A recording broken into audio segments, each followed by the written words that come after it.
Welcome back, everyone, to our Cracked Rackets coverage of the 2022 SoCal Pro Circuit. Alex Gruskin back here with you. Hope all of you enjoyed our coverage yesterday. I have to give a massive thank you to my friend Gil Gross, who filled in as I was at my oldest cousin's wedding, but have put the wedding in the rearview mirror. And if you think I'm going to miss out on a championship Sunday, well, then you haven't been tuning in to our coverage here at Cracked Rackets. Now, the good news, we have an added guest to help us enjoy all of Championship Sunday's action. Someone who's going to be able to help explain all we're seeing unfold out on the court. A man we've had the chance to speak with a couple of times here at Cracked Rackets. Of course, you know him best as a former NCAA singles champ, top 100 player. I know him as my friend Bradley Klon. Brad, welcome on to our Cracked Rackets broadcast. SoCal Pro Circuit action.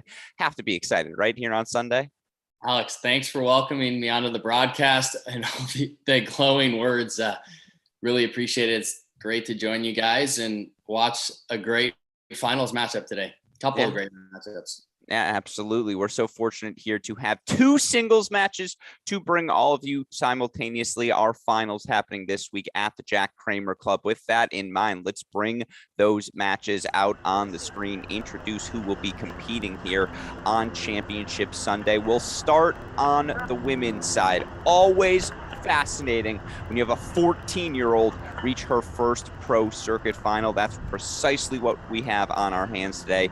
In wild card, Eva Jovic. Now, Jovic, a hometown favorite here. She trains at the Jack Kramer Club, trains under the guidance of Jack Kramer Club general manager Peter Smith. She knows this arena well. She has yet to drop a set this week. But Jovic, the 14-year-old, going to be taking on one of the veterans, I would say, in the draw. Hasn't played a lot of pro circuit action, but certainly if you followed the 2022 college tennis season, you know 21-year-old Erin Cayetano. She's a player on the rise, was the national fall champion of the ITA circuit, and was number one in the country at various points of the season. Now, she has dropped a couple of sets, but she's into her first pro circuit final as well. Let's start with that storyline, Brad. Again, two players competing here in their first pro circuit finals. You had that happen to you once upon a time. Talk to me about the nerves, what these players will be feeling out there.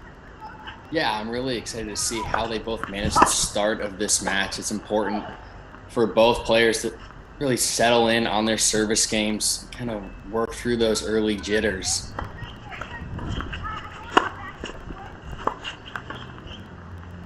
You see the match is ready to go. It's Cayetano serving first on the far side of your screen.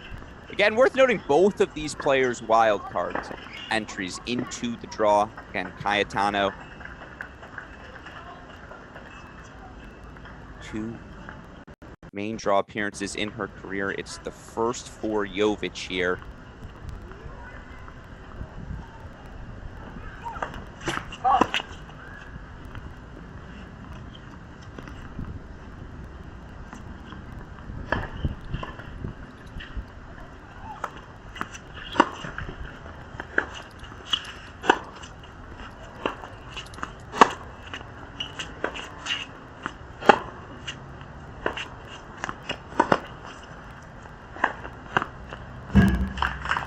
Forehand winner off the racket of Cayetano.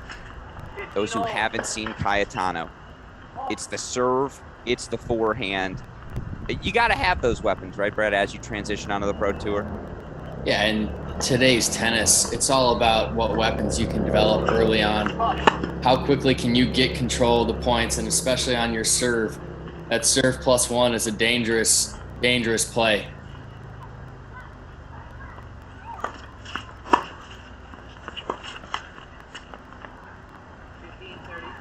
We'll see Cayetano go for broke with that +1 forehand. To her credit, she'll play on her terms, but can be a little streaky. 2022 All-American.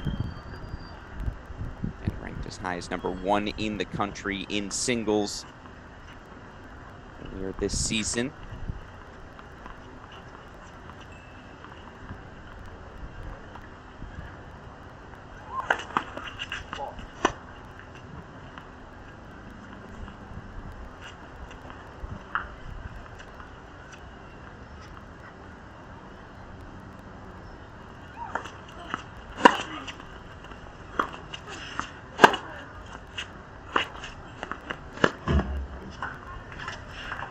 That's the ball right there, isn't it? 430 all, Brad. That forehand for Cayetano is so impactful. Yeah, that was really impressive to see her going after that early in the match. We talked about a little bit of the nerves. It's tough when you're playing.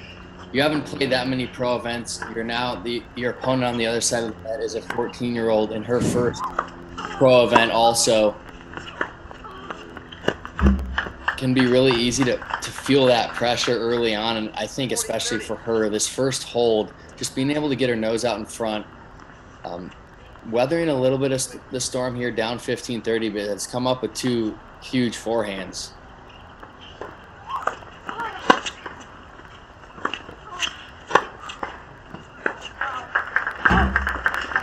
Able to find the backhand there, and you alluded to it, Brad. First pro tournament for Ivanovic, 14 years old. She's in the final. 14 years old. She's in a pro final, Brad. It's just, again, what were you doing at 14 years old? I was fresh off my bar mitzvah. I didn't have a care in the world. She's already in a pro circuit final. It's ridiculous, isn't it? I can tell you I did not have pro tennis on my mind at 14. Absolutely. Probably had my head in a math book somewhere. Typical Stanford, studying at 14.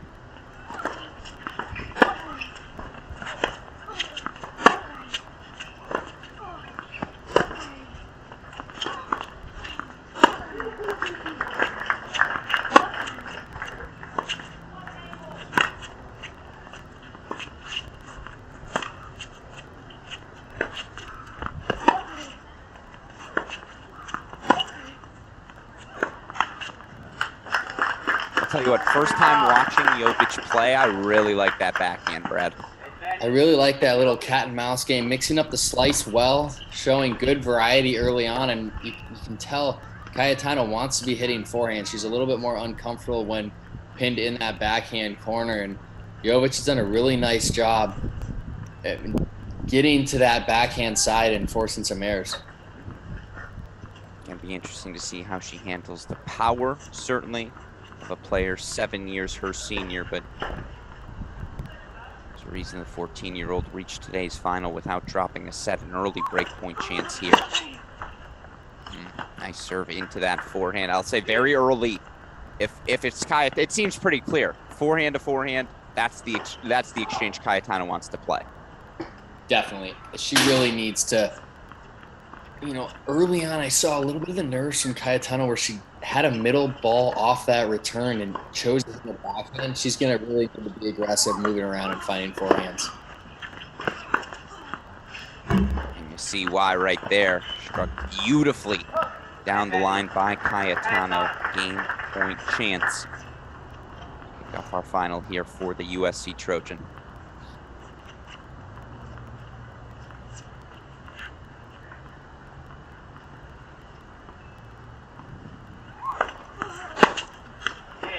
Big serve into the forehand does the trick. So 1-love, Cayetano leads here in our women's singles final. Though, as I alluded to, we've got 2 matches to enjoy here on our Crack Racket stream. Let's go over now to our men's singles final. Brad, I know these are 2 players you know extraordinarily well, and we see here our top 2 seeds reaching the singles final on the far side of your screen. Top seed Brandon Holt has been so successful here in 2022. We'll get into it all.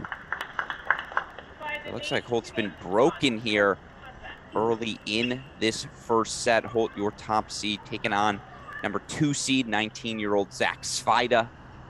Let's get into these guys as we look at our men's singles final. Again, talked about Holt, the 24-year-old. He's won 4 futures titles this year, Brad. You look for Holt overall on the season, a ridiculous amount of success, 32-8 here in the month of July. What should we expect from the 24-year-old?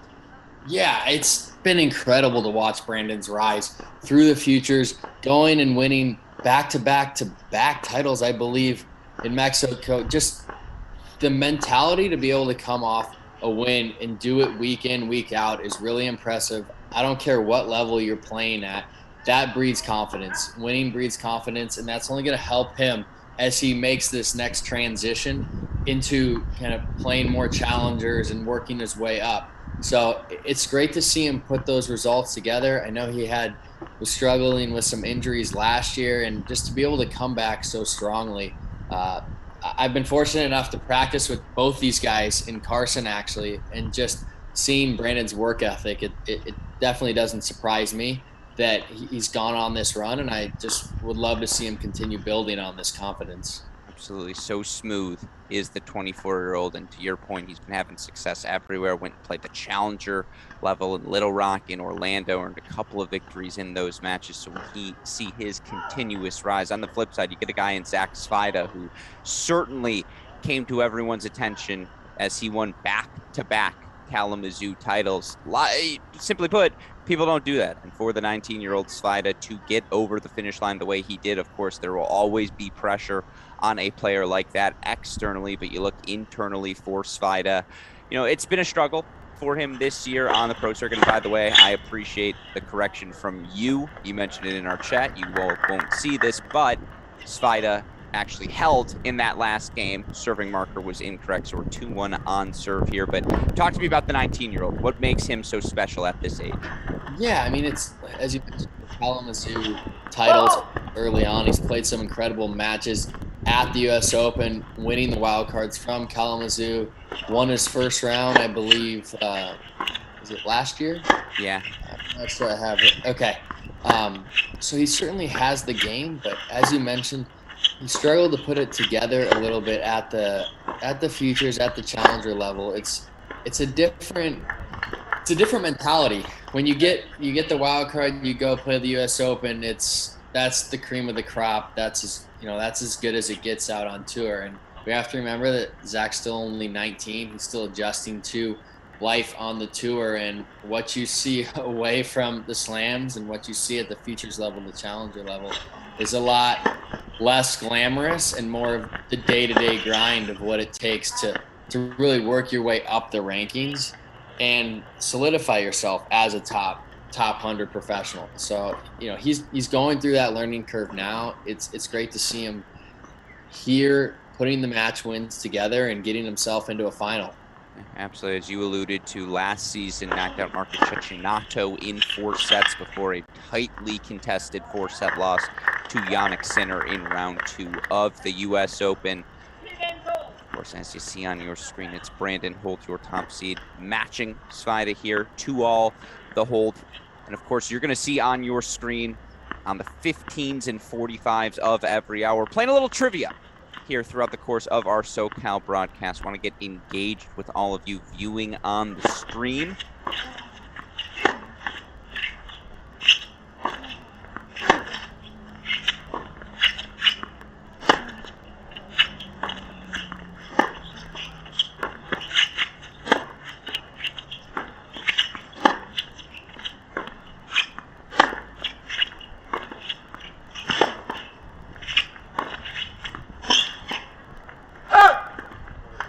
That's just really good tennis. Svida going wide there for love 15. But as you see on your screen, trivia for all of you viewing. We're going to be giving away Crack Rackets hats throughout the course of this broadcast. All you got to do, try to answer these trivia questions 15:45 of every hour. Of course, our trivia winner over the next 3 weeks going to get a 30-minute virtual tennis lesson with Paul Anacone. So it could be worse, folks. Again, get engaged in that trivia. Fire your answers in our YouTube chat here. That'll get yourself a chance to win, at the very least, a Crack Rackets hat.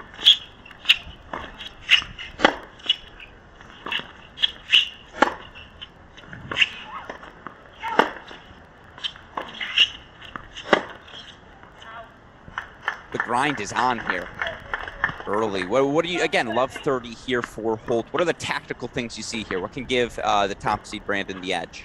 Yeah, so this is where I think Brandon's match toughness and just that confidence is really going to come into play, especially as we get later into the set. I think it's really important for Svida to just stay with him, build a little bit of that scoreboard pressure.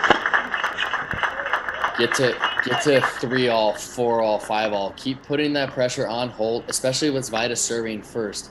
Make Holt serve to stay in the set as we get deeper in the first set, and see if he can show a little bit of the nerves.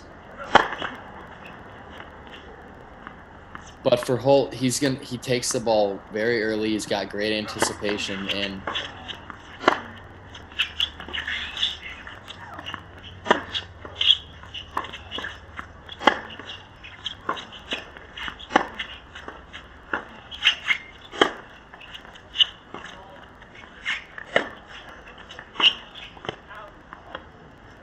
goes just wide there. Pretty good speed as well.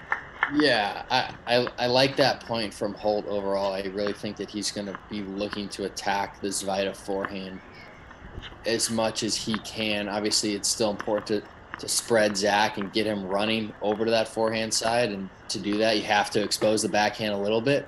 But Zach's backhand is his better shot. It's simpler. He times it a lot better, and you'll see him hit that down the line backhand very well throughout this match today. Struggling a bit with the first serve here.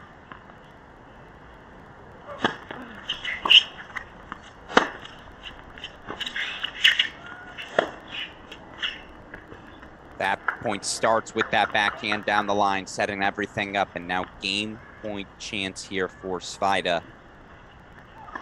I noticed it as well here early, and having had the chance to cover Brandon throughout an All-American collegiate career at USC. His contact point is beautiful. Just strikes the ball so cleanly. Yeah, he does. He's got great recognition. He's able to take it early. I think that missed a little long out of Zvida for deuce. I really think that that's going to be important for him to just try and rush Zach to the forehand a little bit. Use his court positioning to take those balls early. He does such a good job of it on his backhand side as well. So just like that, break point opportunity here for Brandon Holt. It's the forehand side. If you're Holt, you're attacking of Zvida? Yeah, I think so. That's the side that's going to go a little bit off from time to time, especially in these crunch time moments. Helps when you can erase it with the first serve like that, certainly. Again, 2-all here.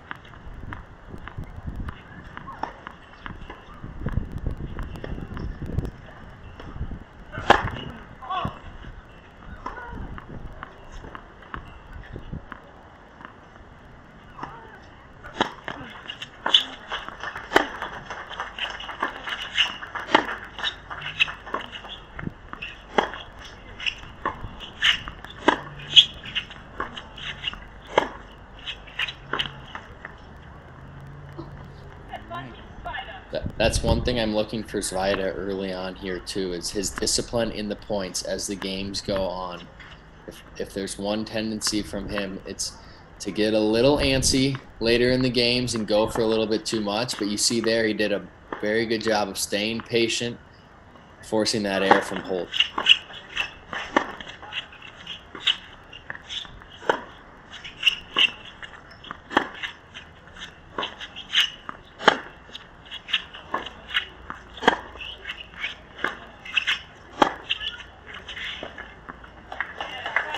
Struck backhand down the line from Zach Zvida. He holds here 3-2, still on serve in our men's singles final. I have a bit of a double changeover right now. As a matter of fact, Aaron Cayetano holding for 2-1 and allows me finally the opportunity to read this trivia question. And I see in our chat today, John Parsons joining us, of course, one of our Cracked Racquets contributors in our college tennis world. Not even he knew the answer off the top of his head to today's trivia question. We're getting tough here.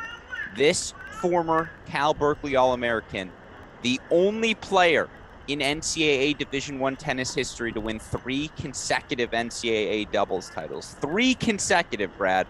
I'm pretty sure you and Thatcher could have done it if he didn't want to be a doctor. Like, if you really wanted to do that for 3 years consecutively, maybe you could have. But any guesses who it may be?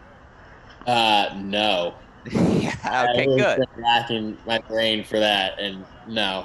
All right, you'll like it. Again, I'm not going to give it away quite yet. Maybe we'll give that out in about 15 minutes, but anyone who wants to tune in, chime in. Again, 3 consecutive NCAA doubles titles from this former Cal Berkeley standout. I see we have Brian Wilson, another former college standout in our chat joining us here today. You know the answer, Brian? Hop in, let us know. As we monitor today's matches, of course, a thank you to the sponsors, obviously USTA Pro Circuit, ITF, for providing these playing opportunities. And as we go back to our women's match, for a 14-year-old Iva Jovic, and we've talked about this, but to have this opportunity here in SoCal, right now is the Junior Slams. She could be at Wimbledon going to play that event. She could be, at the French Open playing that event. Is this the better choice for her in this moment, in your opinion, Brad? Yeah, look, I mean, it's a lot of travel to go over for Junior Wimbledon. It's hard to look at that and not want to go. Obviously, experience of being at Wimbledon, the opportunity that these Junior Slams provide to, just give you the chance to say, like, I walked on the grounds. I remember how special that was when I got to play them. But at the same time, when you're 14 years old, you're looking at a long runway as well, and you're trying to find what's the best developmental path to be the best you can be, and to have these tournaments in her backyard, to play at her home club. That's a home court advantage that she has, and you understand why. You can get great matches here. You're staying at home. And that travel is tough. Let's not discount how difficult it is to fly around the world, change time zones, and then try and play your best tennis. And that's difficult for us as professionals who have learned how to manage the jet lag. To ask these juniors, that's another step up. So I like the strategy. It's clearly worked out very well for her here in making the final, but it's really just how much matches can you get? If you asked me, would I rather play a match at Wimbledon or a pro match at my home club? The answer is Wimbledon, but I'd have to think about it. I'd be like, let me think. Like, if the opportunity to play a pro match, every Gruskin family member in the history of Gruskinness would be there. Like, it would just, everyone would show up. It's such a special opportunity, to your point. And even beyond that, super producer Daniel Westoff even chiming in how impressed he's been by this 14-year-old who has yet to drop a set this week as well.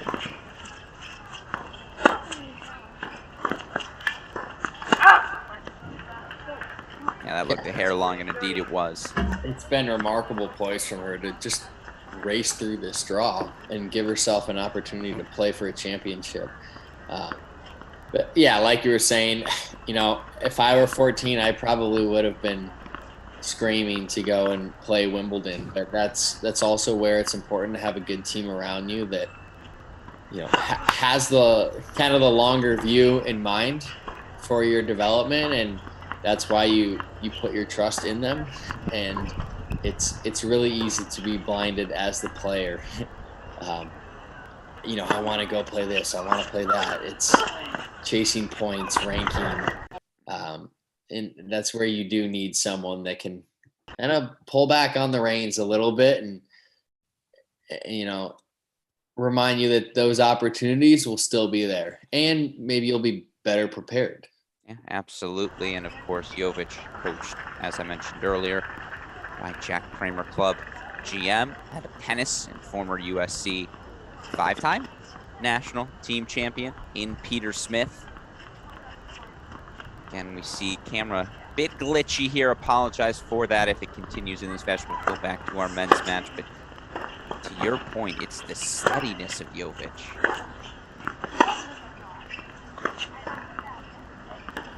I mean, that's just ridiculous from Cayetano finding that angle, but I don't think Jovic has given her anything free through 4 games.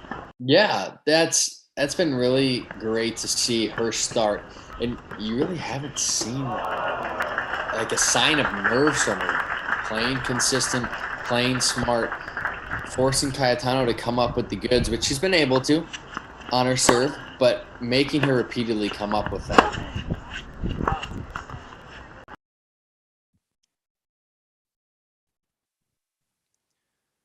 As we see, actually, let's go split screen here for a moment, super producer Daniel Westoff. bring both of our finals matches into play. Of course, Brandon Holt trying to consolidate, trying to keep pace.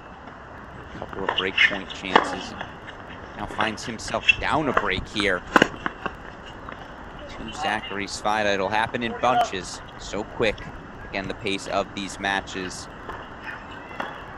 Yeah, so often you see that one player has a couple break point opportunities and isn't quite able to capitalize, and just slight lapse of focus or raising the level from the opponent, getting that boost of energy after saving a couple break points. And you see that often, getting that break right after. We see again Brandon Holt making a bit of a push here. Trying to get that break back as we head towards deuce. I am curious as we see Cayetano hold 4-3-2. Let's go full screen on that men's singles final. But as a fan of tennis, and this is something we try to do here at Cracked Rackets, again, a bit of a different broadcast than perhaps you might be accustomed to, the idea of the split screen when there's 7 matches going on at once. Would you like to see that more for professional events? You know, I can argue both ways. It's you don't get the same feel of the match. Certainly you get more, you see more matches. It's, there's, how many times are you watching a match or watching a broadcast, you're like, this match is 2-all in the first and we've got a match 5-all in the final set, like, come on. So having that flexibility is certainly nice, but it is harder to get a feel for when you do have the split screen. It's harder to get a feel for the match. I feel like there should be a mandatory red zone channel day one of majors. It's like we have 64 matches going on. I need the channel that's just constantly flipping. And so is that going to be Cracked Rackets? Well, I've tried to pony up for the Wimbledon rights, and ABC slightly outbid us, just slightly. I put up all the piggy bank money, but yeah, they had a couple extra piggy banks. And so I do like the idea of the red zone. Yeah, that's something for tennis. How would you do it? Would you need a spotter, right? It's got to be the guy who says, "Hey, like 4-3 ons." Like, I will tell you when it's that, and we'll jump between. We try to do it for the college tennis matches, right? Yeah. Because in that format, it makes sense because it's you go to 6, you go to 2, you go to 4. Pro tennis, especially 3 out of 5 sets, you're like, again, how do you judge something's importance? Is any first set important in a best of 5 men's match? Like, yes and no. Only if you're playing Djokovic or Nadal. Yeah, exactly. That's actually a whole. I mean, that's a whole nother topic to get into. But the first set, obviously, there's a lot more there's a roller coaster of emotions in best of 5 set matches that. It's really a marathon, not a sprint. I know, absolutely. And again, maybe we'll ask these guys if they want to play 3 out of 5 as we see the changeover coming here. And apologize, obviously, scoreboard a bit broken down. I believe that was a Svida hold, 4-5-2 that we just watched. But again, going to keep our eyes on both of these finals. Let's go back to our women's singles final now. Cayetano, Jovic on serve. Jovic. First serve percentage a bit down for her here early, making only 50% of her first serves to start the match. Not that it's mattered that much so far. Dropped just 3 points on serve through 2 games.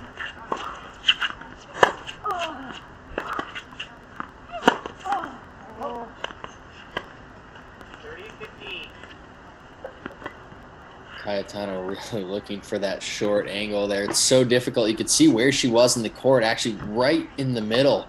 And to play that angle inside the service line is almost defying the laws of physics.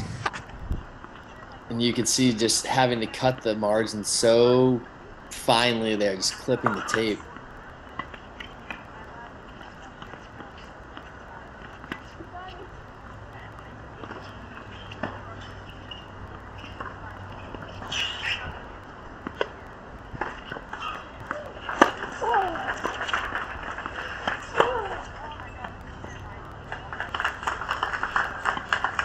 It's a healthy forehand from Aaron Cayetano there.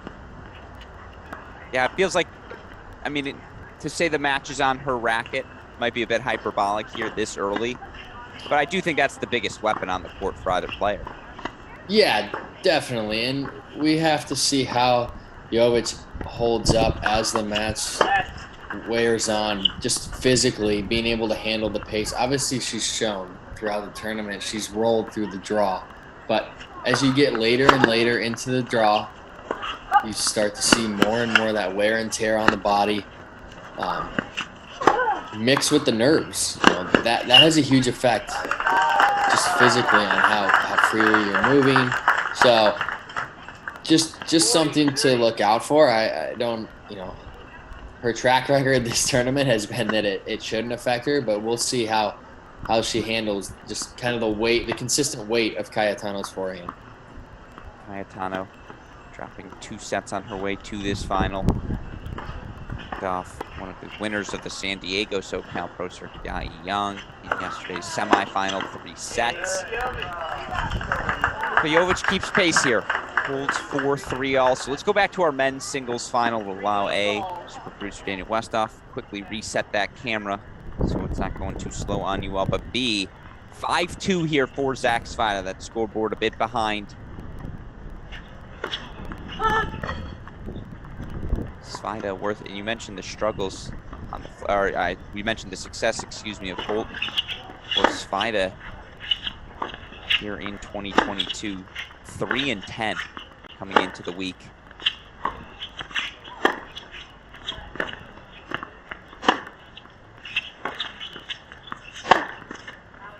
Yeah, given that, you know, his start to the year, this first set is much more important for Svajda to get ahead, build some of that confidence. Brandon's won so many matches this year that, you know, you develop that confidence and that ability to come back in matches. You're able to keep a little bit more relaxed, head on your shoulders, when the score isn't going your way. But if you're Svajda, this is exactly what you're looking for.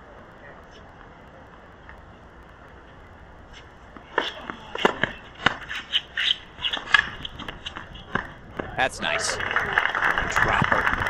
And Brandon Holt disguises that so well. Reminded me a little bit of, been watching some Alcaraz. That was a little Alcaraz-y. Without he's setting on that one, watching the film.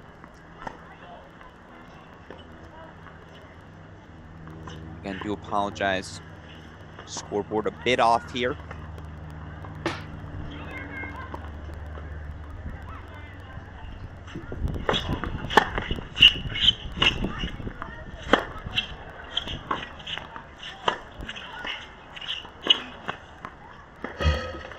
Measured forehand from Brandon Holt, inside out there. Yes, let's go manual here on our scoreboard. Svajda to now serve for the set here, 5-3. Super producer Daniel Westoff going to get that set up for all of us on your screen. And Svajda on the near side, 19-year-old for number 2 seed, serving for the set.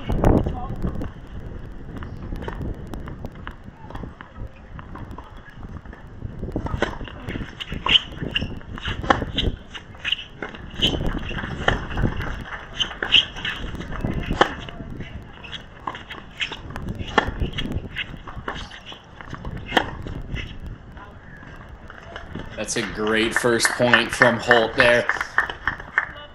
Svajda is serving for the set, but having not won very many matches this year, this is really when a little bit of that lack of confidence can start to creep in. Trying to close out the set, you start wanting it a little bit more. You can smell the finish line. If you're Holt, it's really important for you to recognize a little bit of that nerves creeping in, bring in your targets, and play really physically.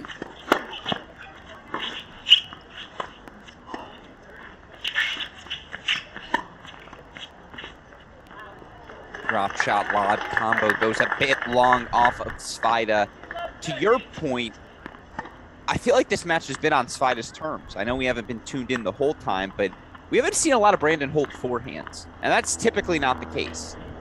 Yeah, I think both players starting out kind of, it's hard to say feeling each other out, just given their knowledge of each other, both training in Carson, not far from here.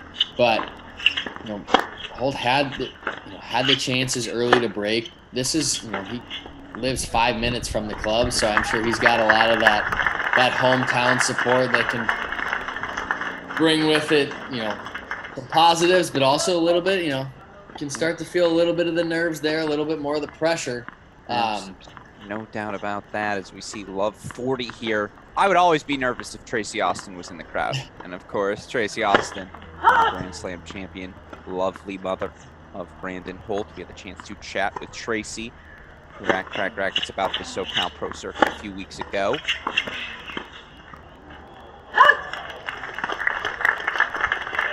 That drop good. No, just wide off the racket of Svida. So 5-4 now. Holt breaks to stay alive in the set. Let's go back to our women's singles final.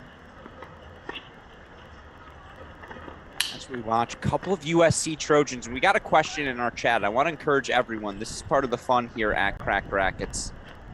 We have that opportunity to interact with all of you in ways that just you aren't able to in a traditional broadcast. John Parsons wanted your thoughts, Bradley Kahn. He wanted to ask, as a former Stanford Cardinal, singular, of course, because I call them the Cardinals, he wanted to know, USC, UCLA, going to the Big Ten, rumors that Stanford may be next. What's your reaction to it all?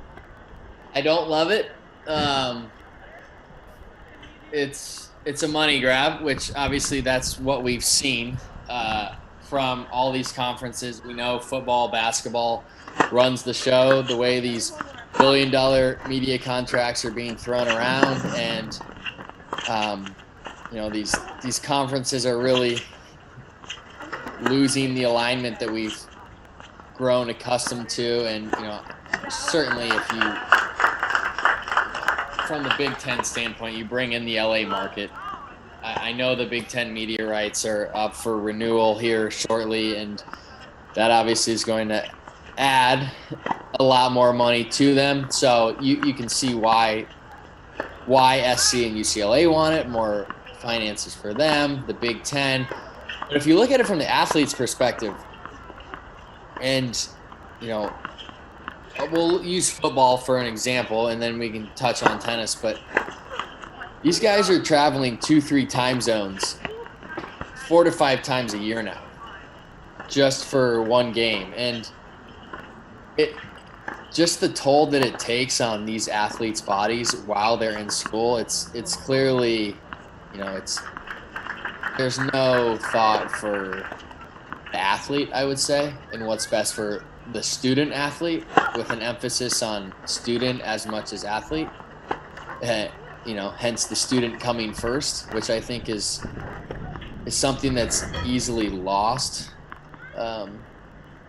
in kind of the signing of these contracts and all the money that's flying around. But yeah, I mean, from the tennis perspective, and being the Stanford alum, you hate to see those two teams bolt for a different conference. I always felt like SC was our biggest rival during my 4 years, and that's not to say that, obviously we have the rivalry with Cal and UCLA. I just felt like all four, Cal, Stanford, USC, and UCLA, just that was, we play them twice a year in the regular season. Then you added the conference championship, and then, if you play them in indoors or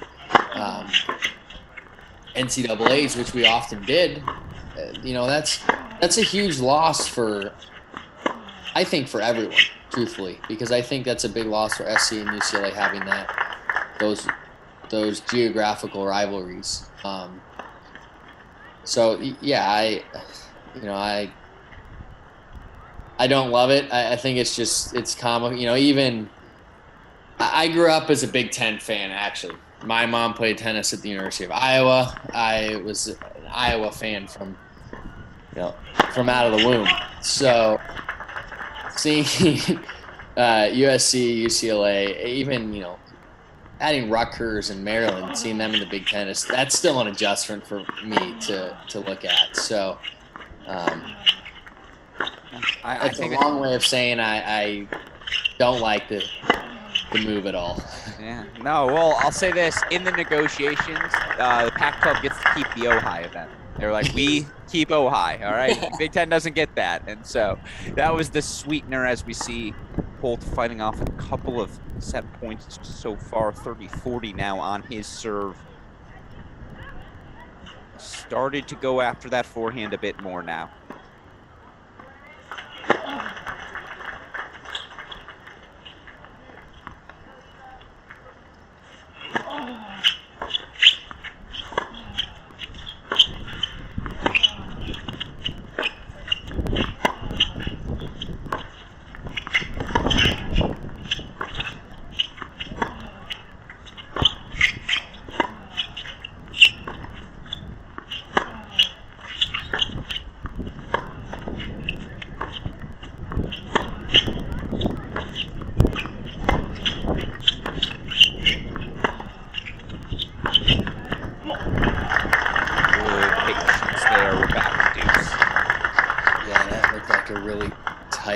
From both of them, you could even see Holt in the near court, just the feet slowing down a little bit, waiting for the ball, just really trying to manage the backhand, and really both of them just moving the ball around, not at the kind of the similar pace that we have been seeing. And it's a little bit of a game of chicken who is going to miss first.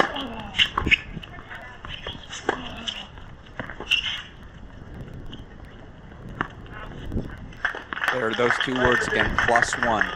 The +1 from Brandon Holt. Back to game point here.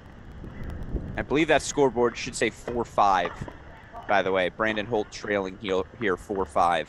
So not a set point for Holt, but a game point here to extend the set.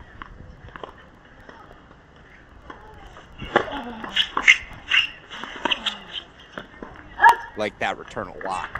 Yeah, again, you can see, Zvida does a great job of neutralizing there, just getting that return deep, and you can see Brandon just a little bit, casual is not necessarily the right term, but just a little bit frozen there on his footwork getting back.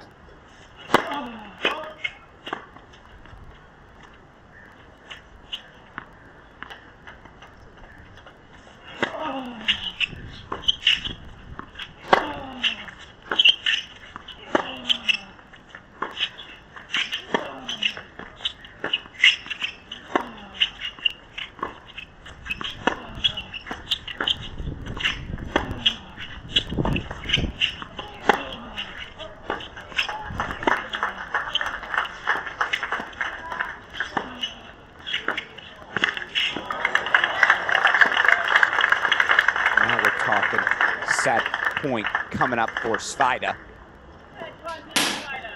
We got to call him the Svida man, right? Like, he is the Svida man. I'll loan that to Brad Gilbert when the time is right. Yeah.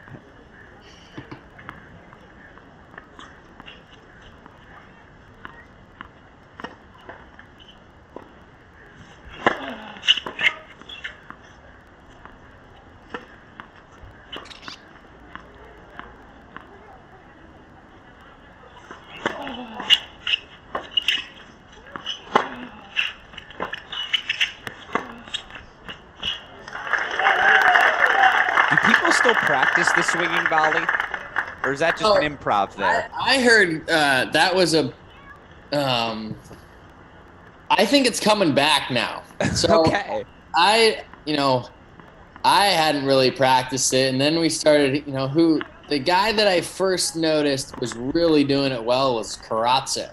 Yes. And in Carson we've had discussions about, we've seen Karatsev practicing it and how well he's been hitting it, and all of a sudden, a few more swinging volley feeds coming our way. That's what I love. I got to get in those strategy sessions. That's what I want to hear. It's like the swinging volley, back, out, the forehand chip. I mean, if Wawrinka has been chipping returns well for, quite a while. Yeah, a generation. It's fair.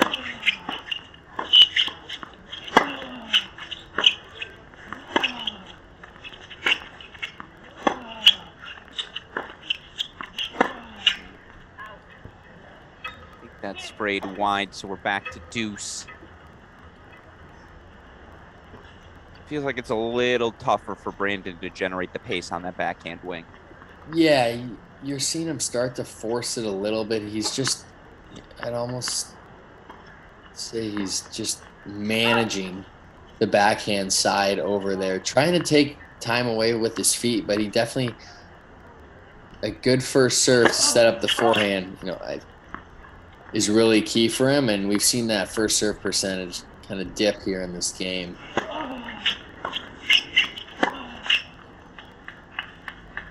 Backhand into the net means another set point here for Zach Svajda. By the way, answer to trivia question number 1.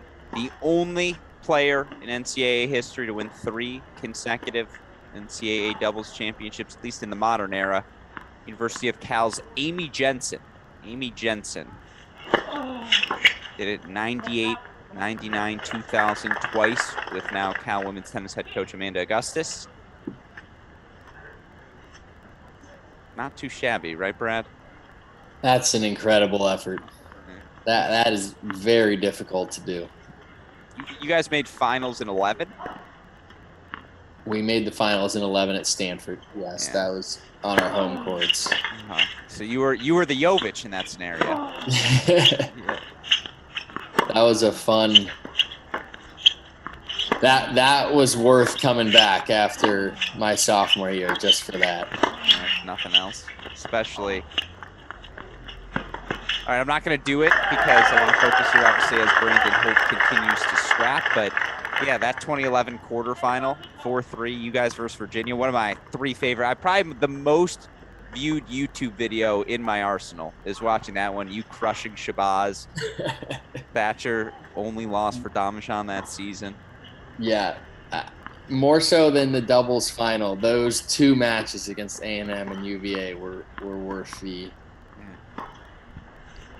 coming back. For sure, as we see Brandon Holt still on the comeback trail. Gets the hold.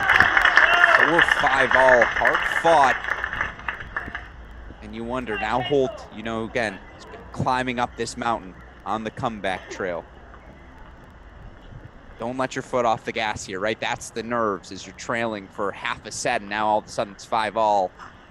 You blink for a second, you lose the set. It's really easy to relax once you've gotten back to even. Just you've made this incredible mental effort, breaking to get back on serve, staving off a couple set points on your own serve, and then now all of a sudden you're level, but the set's not over yet.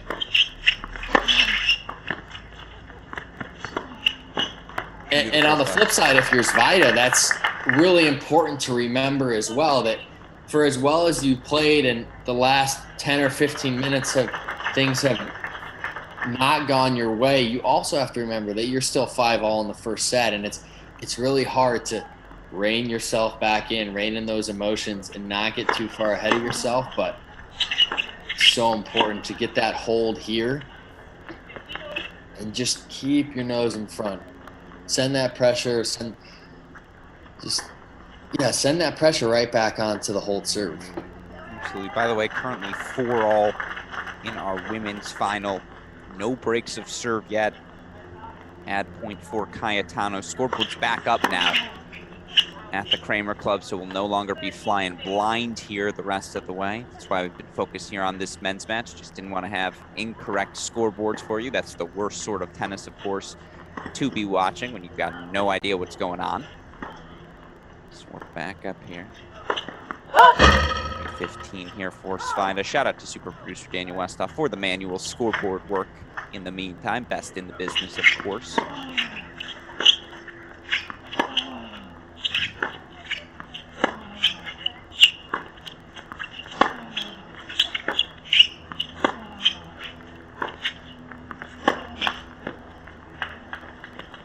see now 40-15 here, force fighter. Let's go split screen, get back to our women's action. 4-all. Back to deuce now. Jovic has dropped just 1 point behind her first serve, Brad. Just 1 point behind her first serve all match. Actually, Cayetano, who's faced 4 break points and had to save them all. Jovic has faced just 1. As we bring everyone back up to speed here, a little split screen action.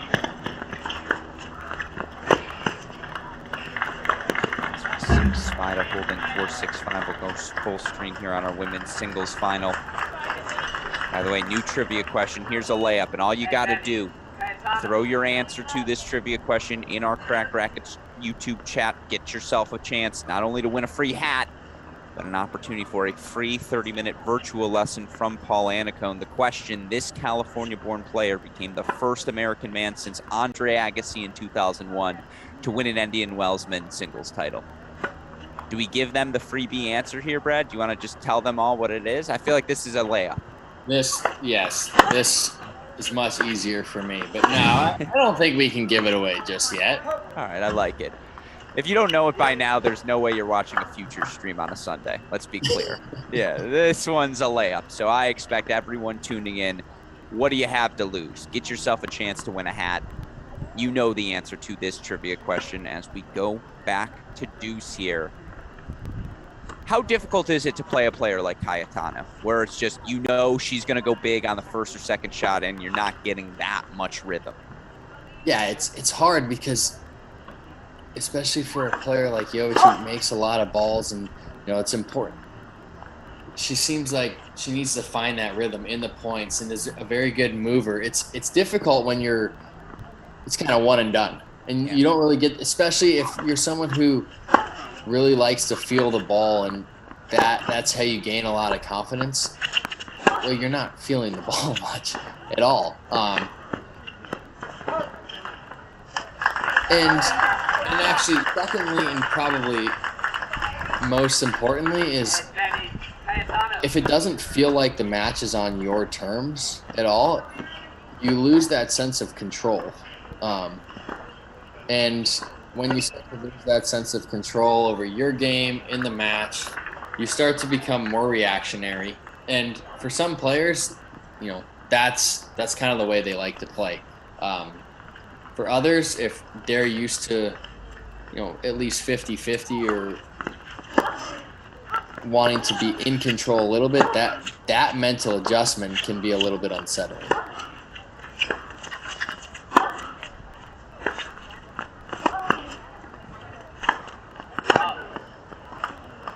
Swinging volley is back. That one a little bit long, though, from Cayetano. And now a 5th break point chance here coming up for Jovic.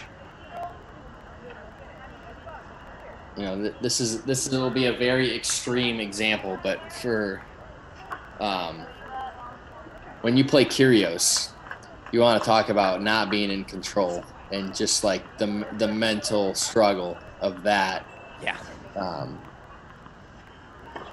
That's obviously, you know, the far end of the spectrum, but no doubt about it. By the way, my apologies. Back to deuce here. That one goes wide, so now it is a 5th break point chance here for Jovic. And yeah, I'll speak anecdotally as a not as good as Bradley Klahn player. The guys with the big weapons who you know are going to slap, you're like, I don't want to hit with you. Like, you're like, I want to get my sweat in. Like, I'm here to get the workout in. I'm not here to watch you slap. It can be very frustrating. Just not. It's, you know, it's just very uncomfortable. Yes, that's a great word.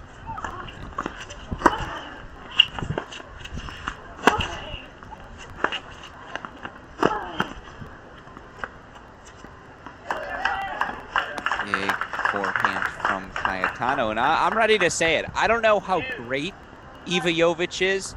I can already tell she's really good, and if that makes sense. Like, I don't know what the weapons are, but I don't see a weakness either. Look, she's 14. Yeah, it's crazy. She still has a lot of time to develop, get stronger, and develop those weapons. You know, it's the court sense,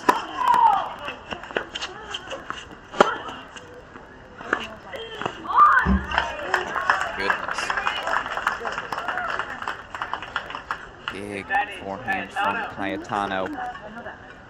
A game point chance for her here. That forehand has bailed her out time after time here. Meanwhile, let's go split screen if we can. Don't want to go away from this, but 5-6, 30 all on the men's side. Now 30-40, another set point chance here for Svajda.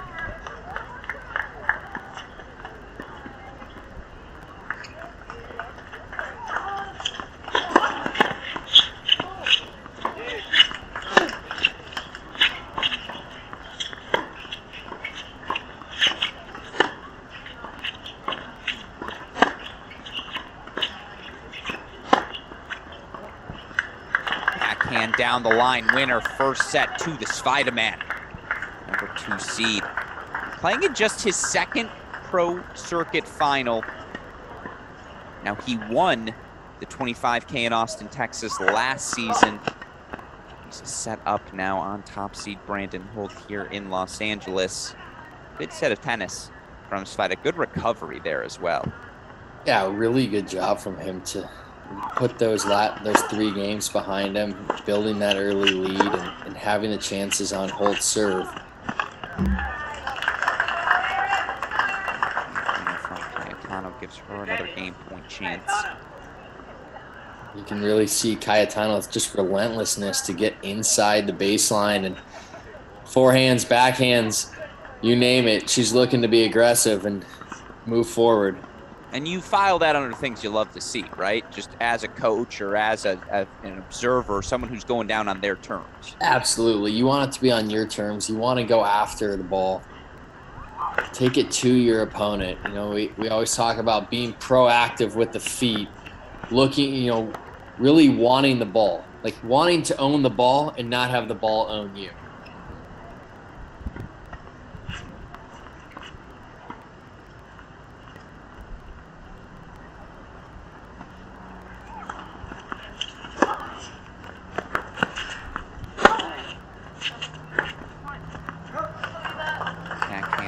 But you know, a righty, a righty Bradley Klahn is not a horrible comparison for Erin Cayetano. It's not horrible. It's not.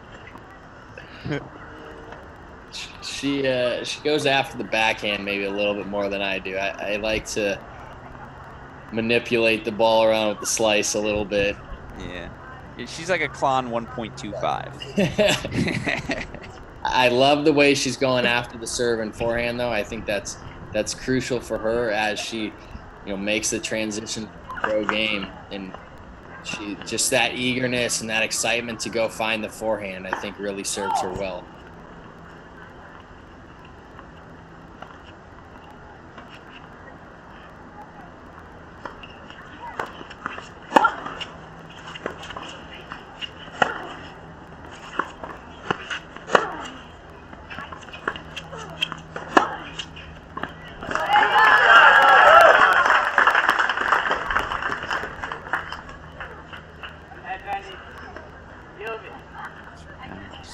Breakpoint chance coming up for Jovic.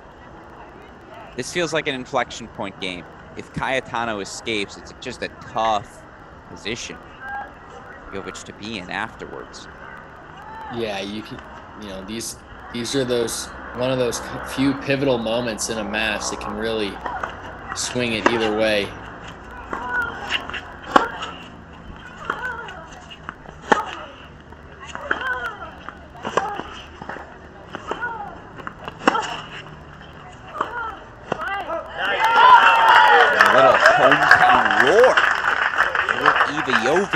She gets the break. She'll serve for the first set. 14-year-old, folks, has yet to drop a set here in Los Angeles. With that in mind, obviously so exciting to have this SoCal Pro Circuit. What we want to do here on this changeover, talk to you a little bit about the mechanics to making this event happen. And we were so fortunate to have the chance to speak with Bruce Klieg, one of the biggest supporters of this SoCal Pro Circuit. He talked about the importance of investing in grassroots events like this. Super producer Daniel Westhoff, let's play that clip now.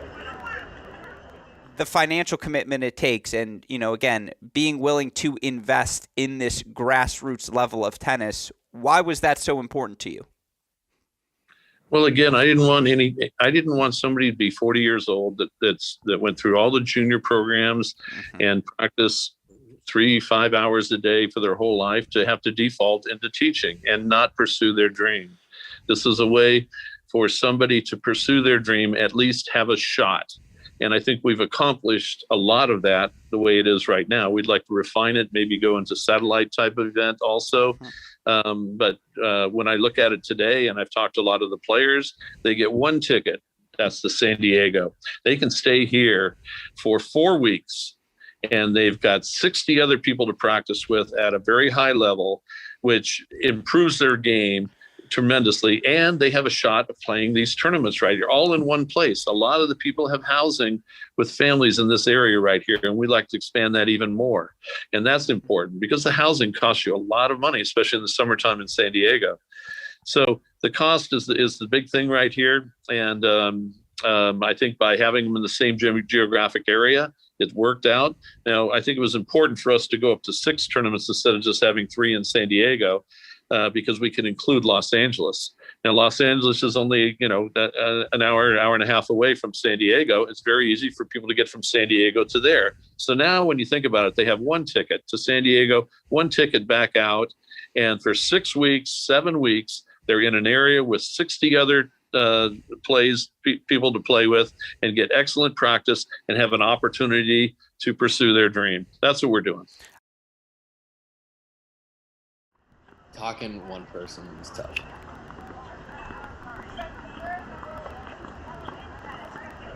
And we're back now here again. Aaron Cayetano, the quick response, love 30. Alex Gruskin. Always nice to be joined by a top 100 player. That's what we have here today in Bradley Klahn.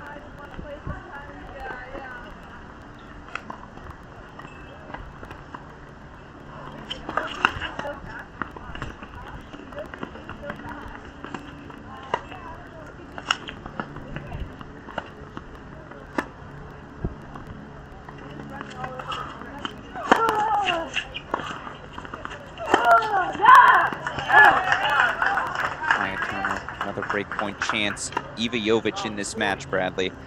14 of 17, 82% first serve win percentage, 4 of 14 on the second serve. And you see why there. And again, that's maybe where being 14 years old shows a bit. Yeah, definitely. I think that's one thing that you learn as you get older is developing the second serve and just knowing that it has to be better. Sure. Or, I mean, yeah, exactly. That's a first serve well placed, but Cayetano lacing that ball. And, yeah, to your point, Jovic, first serve has looked good, but 18 of 32 on first serve. She's making just 56% of that shot. That's just not going to get the job done, unfortunately, in a pro circuit final. Yeah, it's, it just goes to show the importance of that first serve, and especially when your second serve isn't your strong suit.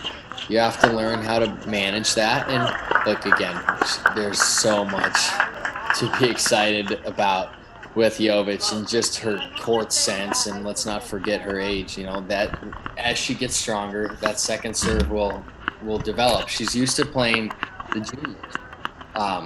And that's something that everyone goes through when they turn pro and they start playing up, and that was the first lesson I learned on tour, actually. And my first professional event after finishing school was, my second serve it's not going to cut it out here. And you take that information back to your coach and you keep working on it, and you just keep developing that trust to go after it more and more. And it's like anything with work, it gets better over time. Absolutely. And I think the nicest thing you can say about any player is, hey, they need to work on their serve a bit more. It's like, that's the controllable. And especially at 14 years old, you're like, yeah, the second serve needs to get better. You're like, okay, that's cool. Yeah, like, I'll take that. That's the scouting report. Yeah. Lock that in. If that didn't need work, I think we'd be talking about and just a whole nother box of surprises. And, it's completely natural.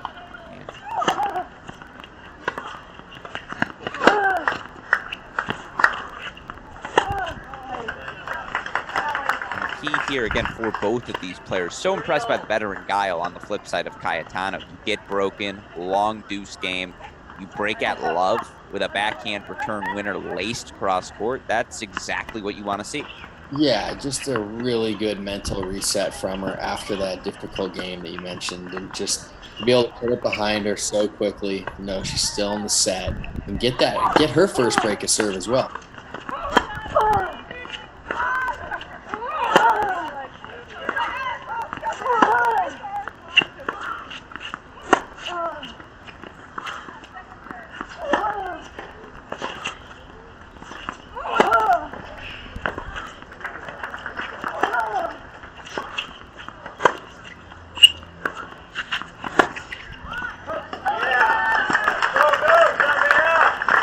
What a point from Jovic.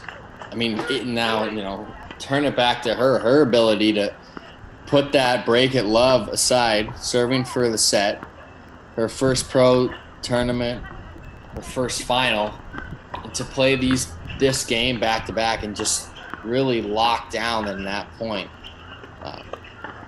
giving herself another opportunity right away. Absolutely.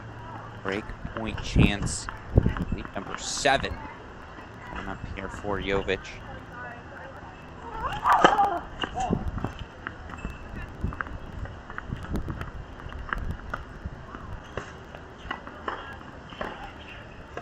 Excuse me, break point chance. Yeah, 8 here.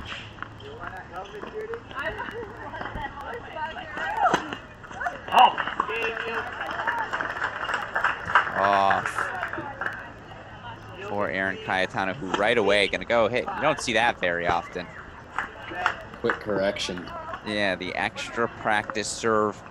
Unfortunately, after no breaks to the first 8 games of the match, 3 consecutive breaks here in our women's singles finals. 6-5, Jovic will serve for the set. We're gonna stick here.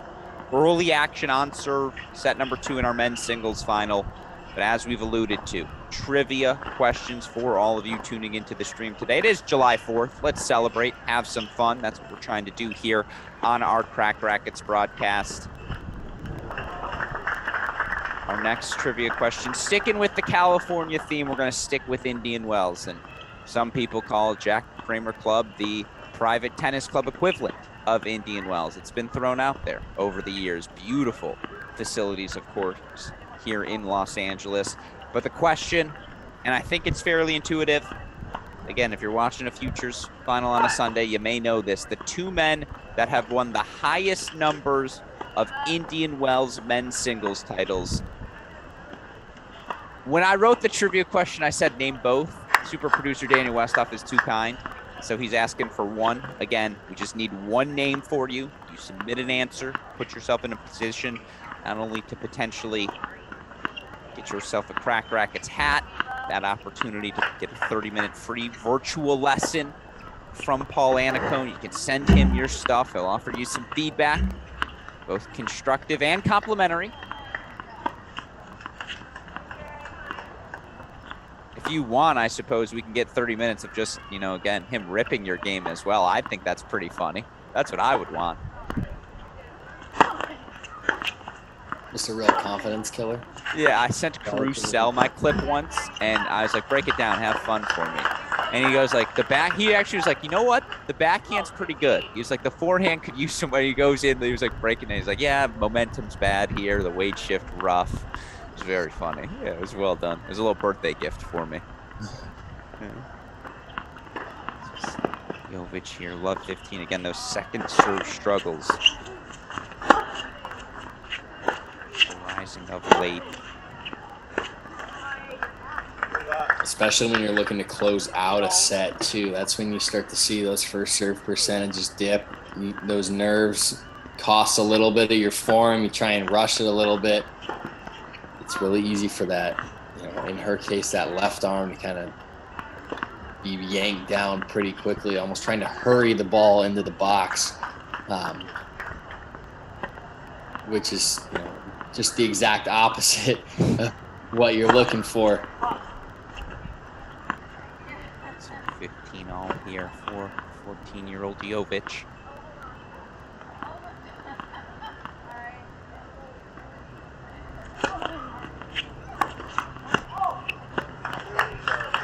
That's a knuckleball, hanging curveball even over the plate there for Aaron Cayetano. You know, that's a really good second serve from Jovic, though. Yes, not a lot of pace on there, but very high and looping to the backhand, which is the side we've seen Cayetano struggle with from time to time throughout this set. And you saw how high that ball got above her shoulders. Again, forced to hit a second serve, though. Let's see if Cayetano makes an adjustment and tries to get around this pretty quickly for a forehand.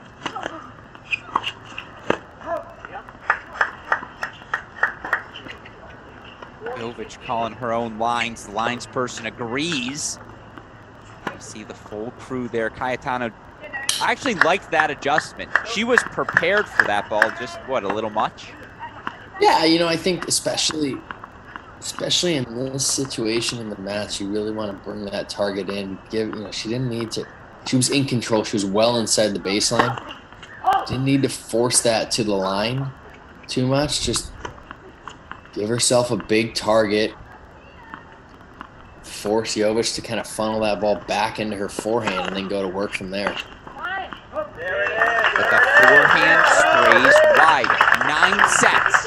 14-year-old Eva Jovic has played in her pro circuit debut. 9 sets played, 9 sets won. Eva Jovic, 7-5 first set over this season's college tennis #1 player in the country for much of the year in Aaron Cayetano. The double changeover right now. So let's look ahead to our action next week. Of course, we'll be back week number 5 of 6 of this SoCal Pro Circuit series of events. Gonna head over to Los Cab, as the kids call it, I've been told, in Fountain Valley for next week's SoCal Pro Circuit. Am I right, Brad? The kids call it Los Cab. All right. That looks like a junior schedule that I about half my lifetime ago. That's exciting to see. Los Cab to Lakewood, you've done that transition I week have to done week. that transition many a weekend. Pack the car up with my mom or dad early on a Saturday morning and make the trip up there. Mm-hmm. And we alluded to this earlier in regards to Jovic in particular, but for a player like Cayetano, who has a couple years of college eligibility left, or, you look at the players on the men's side, obviously Holt, Svida, both full-time pros, but saw countless other players competing with those college or junior ties this week. As we go back here, watch a little of the men's action. How significant are these opportunities? I know we heard from Bruce Klieg, but what does Bradley Klom think? Different BK about, again, the rise of this SoCal Pro Circuit events. Yeah, it's so important to provide these young pros and players transitioning into the pros with as many opportunities as possible to get match play, to get experience at this level. The one thing that there's no shortcut to is experience at the level, playing competitive matches. That's just something that it's a non-negotiable, really. Especially, obviously, you have your phenoms, what an incredible point from Svida there in a really crucial time trying to consolidate that break. But back to what we were talking about, just the experience.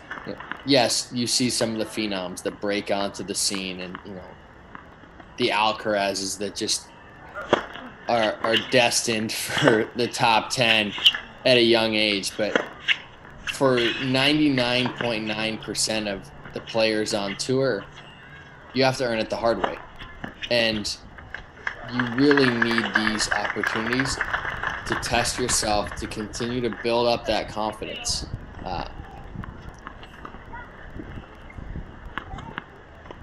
This is, again, I would agree. I think you look for Svida, who, again, just the 3 wins coming into this week, and he's a guy who is top 400 in the world and has a U.S. Open win on his resume. The word stubborn comes to mind. If you're Svida, you could be stubborn and say, I'm not playing futures anymore. Yeah. In his case, I mean, look. Did that land good? No, okay, just lost. Yeah. You have to look at your ranking too, and this sport is very transparent with your level, right? Your ranking is your ranking. There's no manipulating it.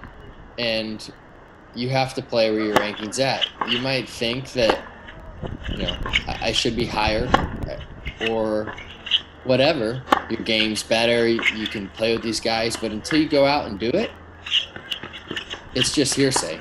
Yeah, exactly. And Svida, ooh, just wide on that forehand pass. And here's the thing for Holt. It feels like he has been chasing for the Dore. We're an hour 20 into this match. He has been chasing from the start. That's just such a tough position to be in. Yeah, you expend so much more mental energy just constantly being on edge, constantly battling yourself, trying to get back.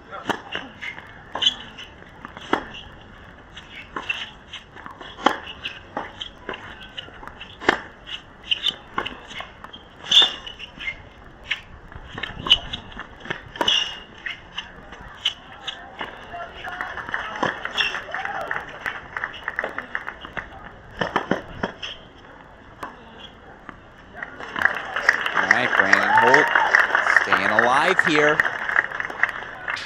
It's the break back 4-2-3. Again, both of these players, I know to your point, Brandon Holt, I think lives about 4 minutes from the Jack Kramer Club, something like that. But Svida's an LA kid too, is he not? He's from, SoCal guy?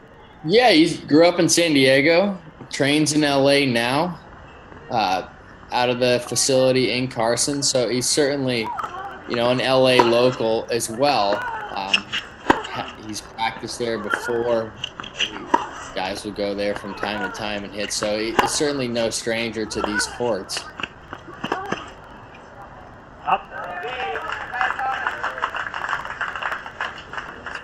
Cayetano holding 4-1 love. That is the fun here. 4 Southern California players all competing here in our Pro Circuit final. And Alex Gruskin so excited to be joined by Bradley Klahn here on Championship Sunday. I'm sure many of you were tuning into the Wimbledon action. Perhaps you are simultaneously to our action here. Of course, worth noting, yes, it's Championship Sunday from a singles perspective, but we did already crown some doubles winners. I want to talk about those doubles winners now. Of course, one of them happened to be Erin Cayetano, partnered with Selma Ewing, her USC teammate. Duo knocking off Bunyawi Timchaiwat, Yai Yang, who I believe were our champions in week 3 of the SoCal Pro Circuit in doubles. Cayetano, Ewing, 6-3, 4-6, 10-8. Success breeds success, as we've learned certainly in last week's SoCal Pro Circuit champ Ethan Quinn, a winner in doubles this week, partnering with Daniel Vallejo. They knock out Aiden Mayo, Keenan Mayo. Oh, the Mayo brothers. Doubles action this week. Love to see that. 5-4 win for Quinn and Vallejo. Success breeds success, as you mentioned, right? That doubles piece, it's an important ingredient, isn't it? Yeah, it's very difficult to win singles and doubles in the same event. But that said, winning in doubles can bring a lot of confidence to singles and vice versa. You've seen it so often. At the pro level, I always look at, Pierre Herbert on the men's side or Jack Sock winning in doubles and seeing that success translate to singles. There's so much to be taken from the doubles court. More live reps, serving, returning, playing aggressive first ball, all things that are important on the singles court. And it's just stuff that you can't simulate in practice.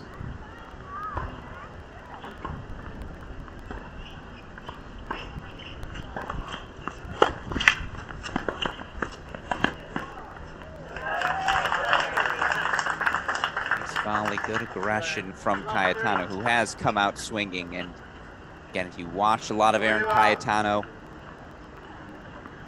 I know it's only her second Pro Circuit event. Cayetano, though, 39-11 overall on the year. During the college tennis season, played plenty of 3-set matches.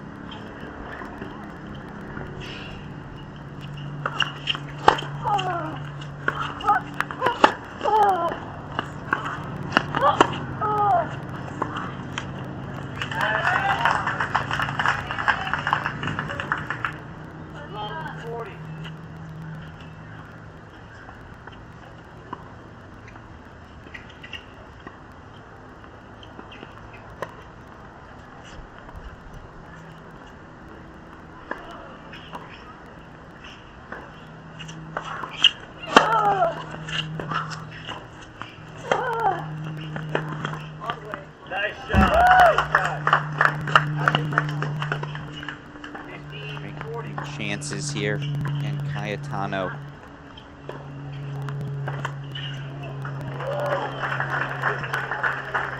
I just do continue to like that she's swinging. There is no hesitation after dropping that first set. The game plan is clear. Yeah, she's going for it. She knows the racket. You know, the match can be on her racket, and that's the way she plays, and that's how she wants this match to be played. And there's still a lot of time, you know.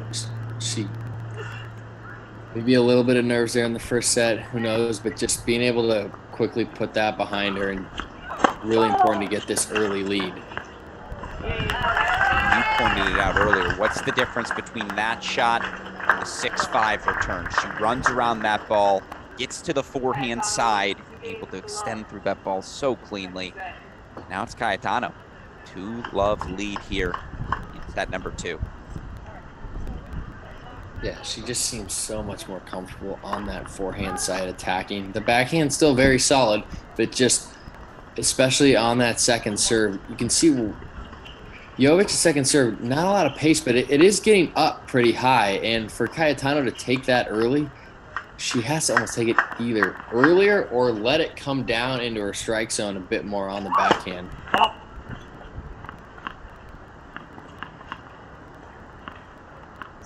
Cayetano.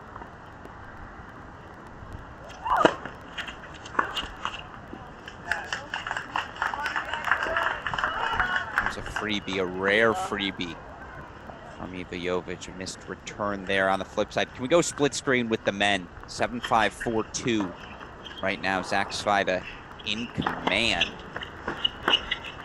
Brandon Holt continuing to claw his way back.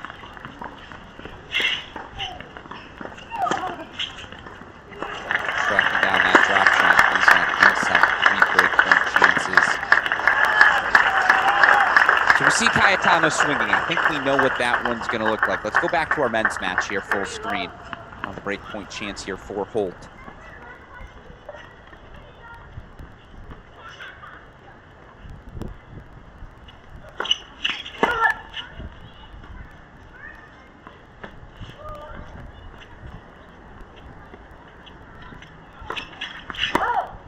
Double fault from Svida. 4-3 back on serve in set number 2. Again, we'll pop back there as soon as that changeover's up. It's an interesting choice by Jovic. Yeah, you're starting to see the first signs of frustration here. Just, you know, things I'm looking for in body language. Just Cayetano's done a great job of putting that first set behind, showing the positivity. Jovic, the first real sign of kind of difficulty for her, and just a few signs of frustration. Very, very subtle, but just things you're looking for as an opponent. If you're looking across the net and start to notice that, you know, like, this is where if you're Cayetano, you really need to buckle down.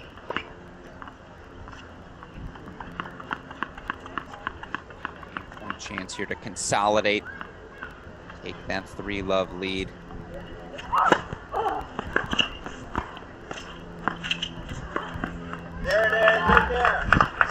Jovic says not yet, though. Backhand pass there. By the way, gotta give a shout out to a couple of our viewers tuning in. Ty Nguyen on his game here. I'm gonna assume he didn't hear me give away the Cal question, but he threw out the Amy Jensen answer. Also knows the answer to our current trivia question. One of the 2 men to have won the highest number of Indian Wells singles titles. Yes, Roger Federer is one of those 2. Can you figure out the other?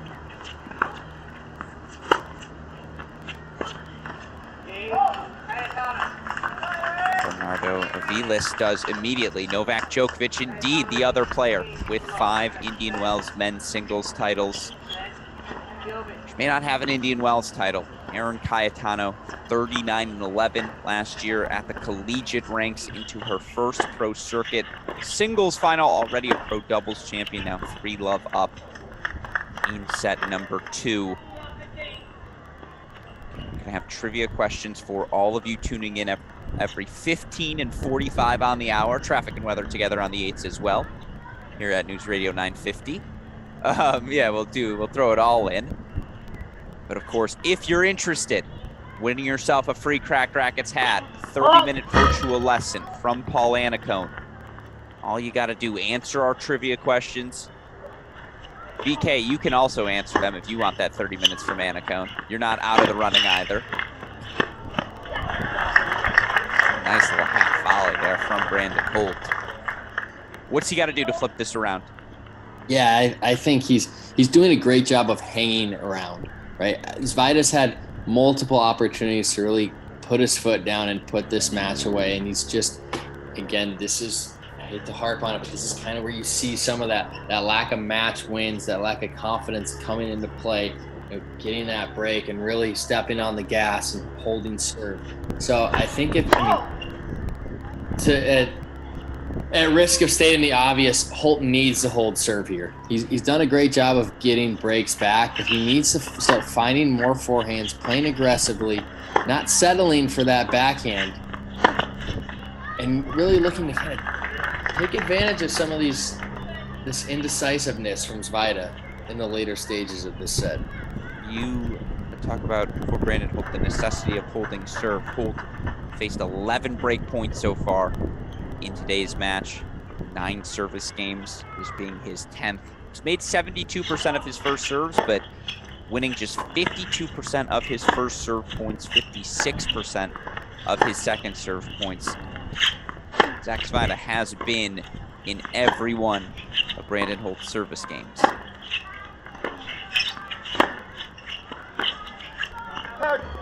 Yeah, it's, you bring up the serve percentage, it can be a bit of a misleading stat, right? Because it's a high first serve percentage is what you generally want. But if you're not able to back that up with the win percentage, maybe you need to go for a little bit more, lower the first serve percentage a touch, high 60s. But if you can get that percentage up into the 70s, I generally like to see, especially for someone, it's, on the men's side, if you can get that first serve win percentage into the low 70s, that's really going to help them.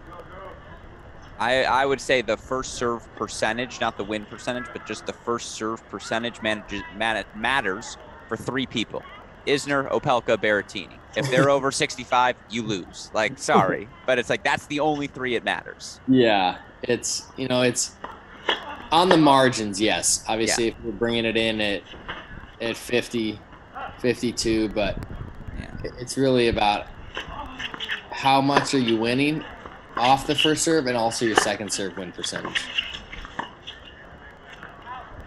If you're winning a lot on your second serve, it's okay to take some more risk on that first serve. If you're coming in at 30% winning percentage on the second serve, probably need to spin a few more in.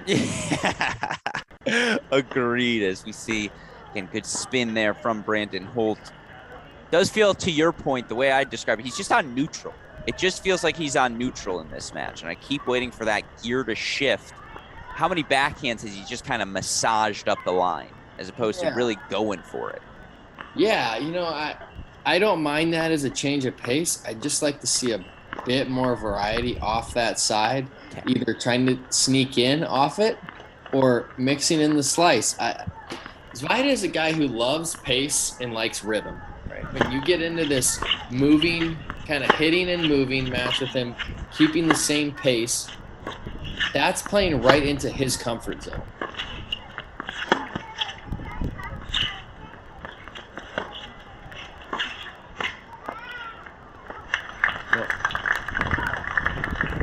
I don't mind that play from Holt, trying something different, trying to bring him in.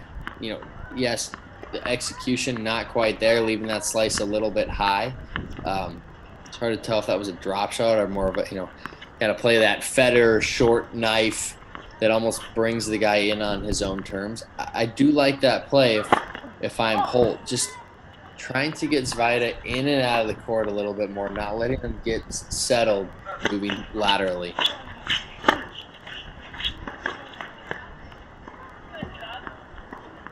there. I like the rip on the forehand and the change of pace. Just try and do a little dictating. Unfortunately, again, right now, if you're asking whose terms are we playing on, certainly Zach Svida's will be love for the 19-year-old.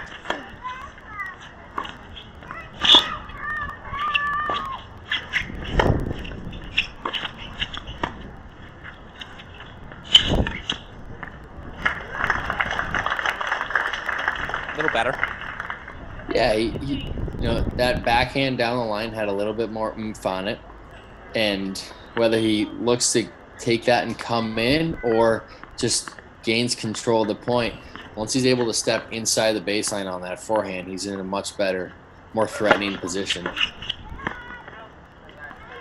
Good serve from Svida into the backhand for 40-15. And I was talking once, I don't think that Bjorn Fratangelo is not a name drop, but I was talking to Bjorn once, and he was talking about guys who can hit the cross-court forehand well, particularly on the run. If you can hit that ball with depth, with pace, that's the moneymaker on the ATP Tour with how big the weapons are. It does feel like Svida has that fluidity. What do you see there, again, how comfortable he is hitting on the slide? Yeah, I think he moves well. He's a very good mover, and he's a very good ball striker. I think Holt there, a little, you see, Svida kind of left that one in the middle of the court on the forehand side. It's just important for Holt to keep moving in a little bit more on that forehand, taking ground. And again, we'll get back to that match as soon as Brandon Holt begins his 4-5 service game. Very quietly, 19-year-old Zach Svida, 1 game away from a second career pro title.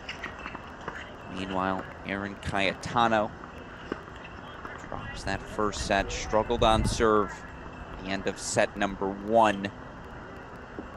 Now a 3-1 lead here over 14-year-old Iva Jovic. We have a running bit on our Crack Rackets podcast that gets me in trouble from time to time because the GOAT conversation is such a hot spot, right, for debate. The way we frame it here at Crack Rackets, not who is the greatest of all time, but who hasn't been eliminated from the greatest of all time conversation. Like, I was eliminated by the time I was 12. I think when you won the NCAA title in 10, it was like, okay, not eliminated yet, but, still in the mix. But then, probably 2015, it was like, okay, it's probably not going to be BK. I'll tell you this, Iva Jovic, 14 years old, not eliminated yet from the greatest of all time conversation, BK. I like that look at it. That's, gives everyone a little bit more of a... It's a glass half full approach. Yeah, that's a very positive spin on a debate that can get very... tribal. Can generate a lot of eye rolls. Like, are we really having this again? Let's just appreciate what, at least on the men's side, let's just appreciate what these guys have been able to do for so long. I mean, and also, I like to look at not just, yes, you have Federer, Nadal, Djokovic, but look at the level below that and the consistency. Roddick, it has to, the consistency from Roddick over his career is just, I have no words for it. Ferrer, Tsonga, Simona, it's a women's side. Simona Halep's won 65% of her matches in every season since 2014. That's a decade of WTA. That's ridiculous. A decade in the top 10 is nuts. Yeah, that's incredible. Yeah, it's like, how does your body still work? Right. Oh, yeah. Don't even ask. You don't ask. Yeah, I'm the wrong guy to ask. You're absolutely right. As we see, by the way, loose game from Cayetano broken 4-3-2. So here we're back in our men's singles final. Brandon Holt won 4 ITF titles earlier this season. Competing down in Cancun. Won the title in Nottingham as well.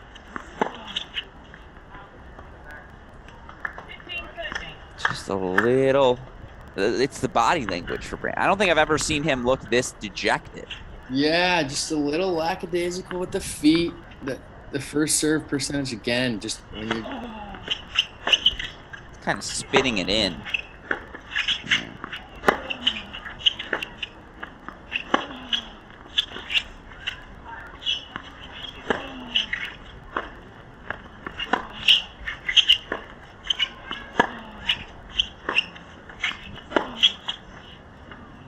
Yeah, I like that play, actually spinning in, getting it out of Zvaida's strike zone. He had the forehands to hit, but you could see he let Zvaida off the hook a little bit. Zvaida got back in the point, improved his core position, and then just went to work on the whole backhand. And so 2 championship points for Zach Zvaida.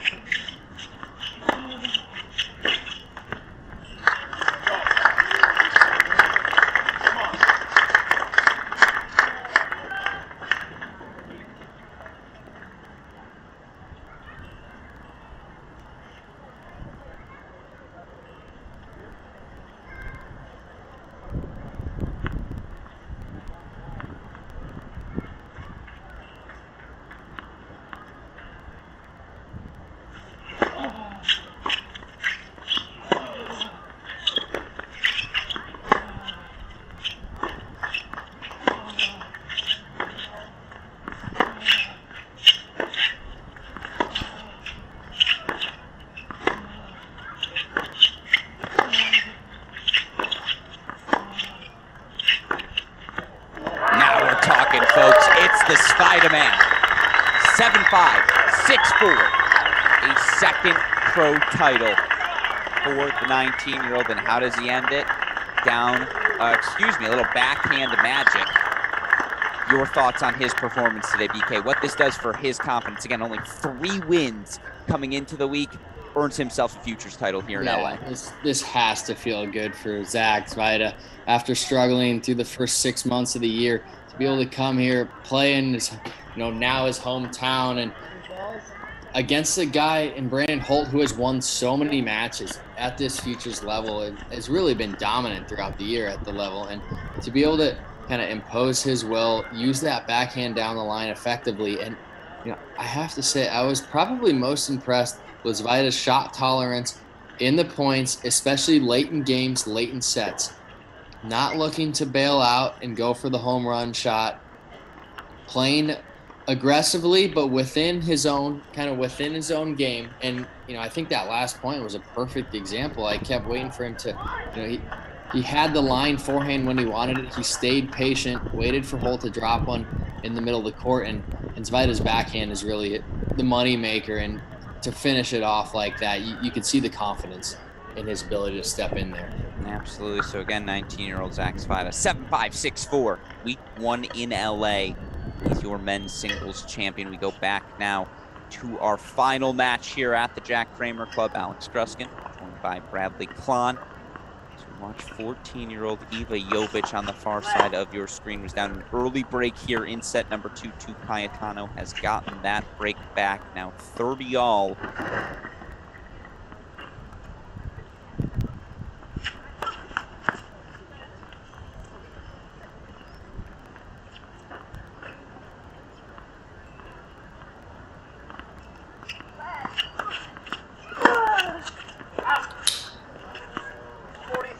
It's really easy to say up here in the booth, just too many missed returns, right? Like, again, a second serve there for Cayetano. I think Jovic has won, and again, she struggled on her second serve throughout the course of this match. Every point she's won on that second serve has to be a missed Cayetano return. Yeah, it's easy to say from here. It's tough if you're Cayetano, it's just settling, you can see she's just a little ahead of herself, just calming that upper body, recognizing that she's got a lot of court to play with. And as you start to see the pressure build, she dropped the first set, she lost that break. It's when you're constantly playing from behind and battling, it's easy to get those nerves, get a little bit tense in the upper body, start muscling the ball a little bit more instead of just letting that relaxed hand go through. And the feet stop, the upper body tries to compensate, and you see a lot of the air start to creep in. I do feel like for Cayetano, and you never want to, again, Cayetano's a killer. She's got this speed. She's got this gear of, I can play power tennis that my opponent can't match.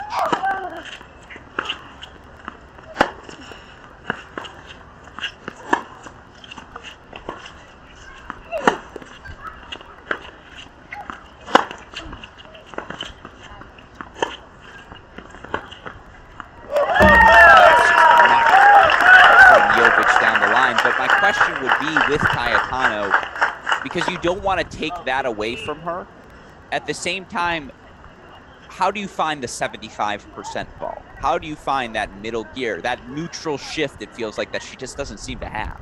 Yeah, the physicality has to come from the legs, and you really have to work hard with the legs to be in as good a position as possible and find kind of that proactive, like confronting the ball is maybe not the right word, but like I mentioned earlier in the broadcast, like you want to own the ball. You want to be on top of the ball.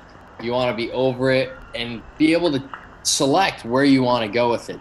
And that comes from proactive feet, moving to the ball, and then just letting the racket kind of flow through.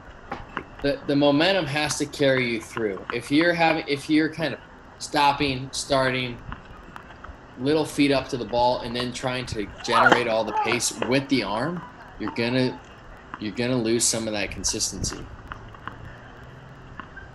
We saw such great proactive footwork on that last forehand, right? To find that inside out. That's the example right there as we go 15 all second serve coming.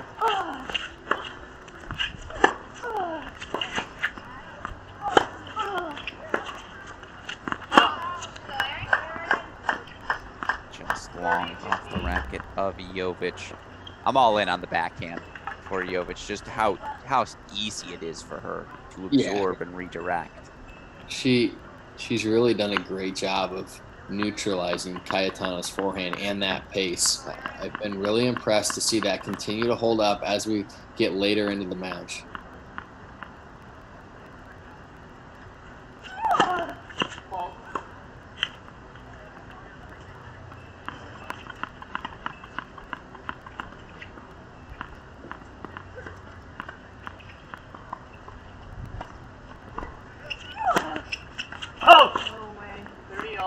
Just wide there, double fault number 4 for Cayetano, who looks at the chair as if to say, "You sure?" That one may have clipped in her mind, but 30 all now here. This is really important for Cayetano. Really needs to get back to basics here. Find that bread and butter serve forehand +1 and take control of the point.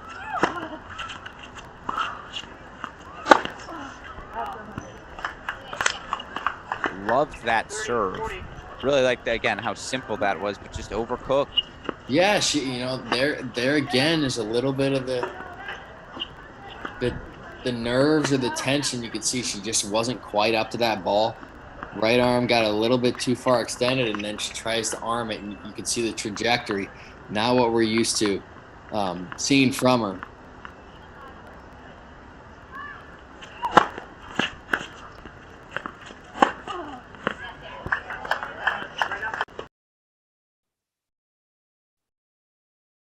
And I apologize. I know our video a bit glitchy here. Cayetano's setting on this forehand. She's going to do something with it.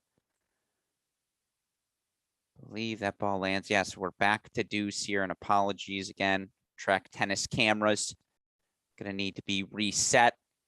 Alex Gruskin joined here by Bradley Klon. Second set here, Iva Jovic, Aaron Cayetano, the 14-year-old Jovic, winning her past 3 games here in the set. Here it's a deuce point, and I will say, as we wait for this camera to reset here, this is one of those little things that we're not thinking about in the moment. But BK, we might get to call the first pro title of Iva Jovic's career. We might get to look back when she's in the Hall of Fame induction ceremony. She'll say it always started with that Crack Rackets broadcast. The start of something special. Yeah, exactly. Just again, 14 years old in a pro final. 14 years old means what? Doing the math in my head, I don't like it. Freshman year of high school? Yeah, it's like 2008, 2009. Again, I was bar mitzvahed. Yeah, you were. I was a freshman, and you had played a junior slam. No Junior slam yet? No junior slam. All right. I great way to save great point there. My first,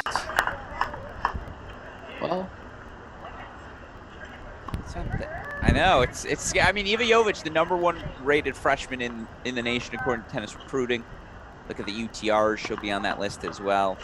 Yeah, in 2008, we were still reading Tennis Recruiting. We weren't going to the UTR pathway yet. Yeah, UTR was in its nascent stages. Yeah,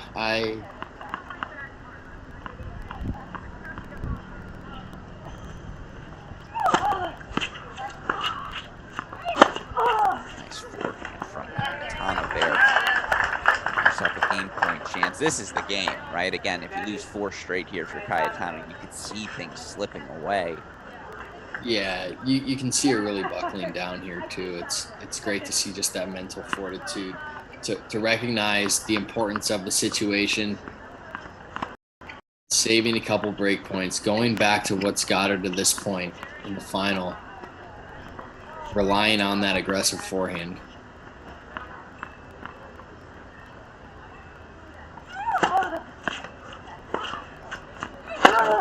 Cayetano gets the hold 4-4-3 here. Keeps on pace in set number 2. Again, week number 1 of the SoCal Pro Circuit here in Los Angeles. We've got 2 weeks to go. And of course, we were so fortunate to have the opportunity to speak with so many different people in the build up to this week's event about the importance of this SoCal Pro Circuit. One of them happens to be the coach of one of our players here competing today, Iva Jovic. Of course, that's Coach Peter Smith, 5-time national champion while at USC, who discussed the importance of having these local pro events in the Southern California community. From May to September in 2021, there were 9 pro circuit events for the men in the United States at the ITF level. In Europe, during that same stretch of time, there were 108. Obviously, that's quite the disparity. How important is it for them to have these local opportunities, as you mentioned? Was that something you felt was missing throughout your coaching tenure? Yeah, I mean, I think there's lots of ways to get competition. But to me, for a 17 through, 23-year-old, whatever age, these opportunities are priceless, and they're so, so important.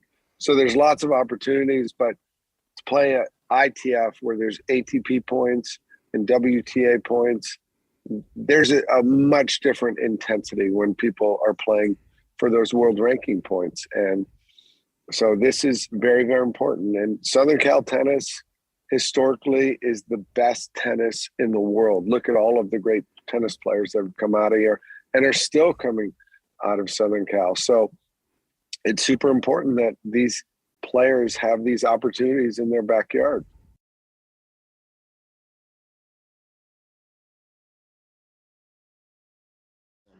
I have the research. The research has been assembled.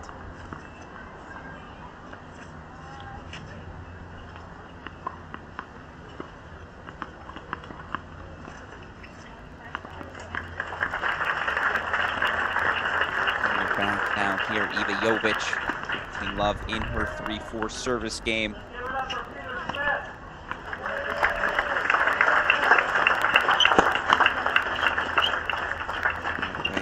You may hear it in the background here of your stream. Trophy ceremony going over on in our men's singles final. Speaking of Peter Smith, I hear they just introduced him to the court. Tune in to that. You can find that individual stream, I suppose, on the USTA SoCal website. Double fault there from Jovic, just her second of the match. Jovic 9 of 26 on the second serve overall, 2 and 11 on the second serve here in set number 2. That's an amazing stat from John Parsons.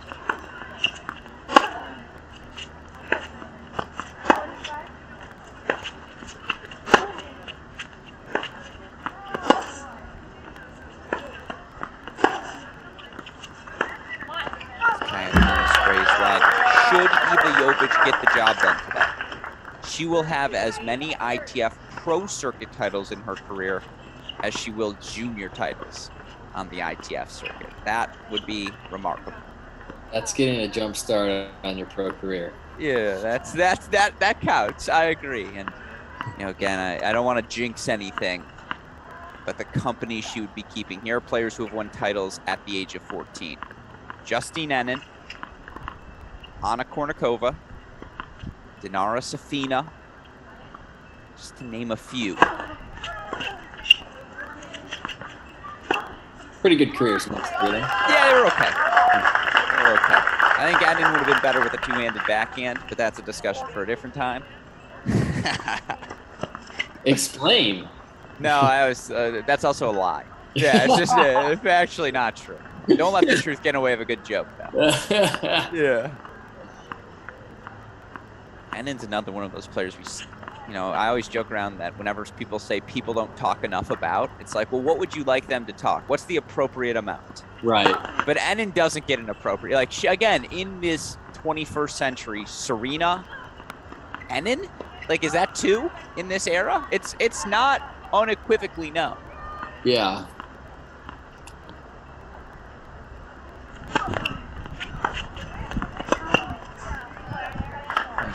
There from Cayetano. It does also feel yes, I know this scoreboard again, 40-15, and Jovic has been on a run of late, but Cayetano is one of those players who can turn it on, who just is capable to win 9 points in a row as she is to lose now.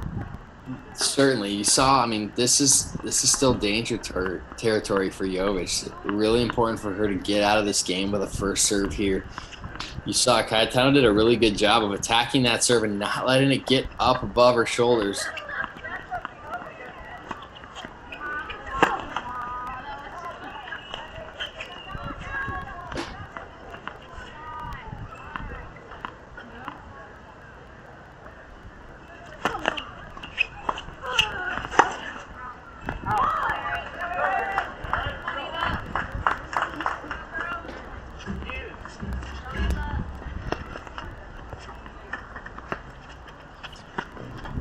Again, another really strong return from Cayetano.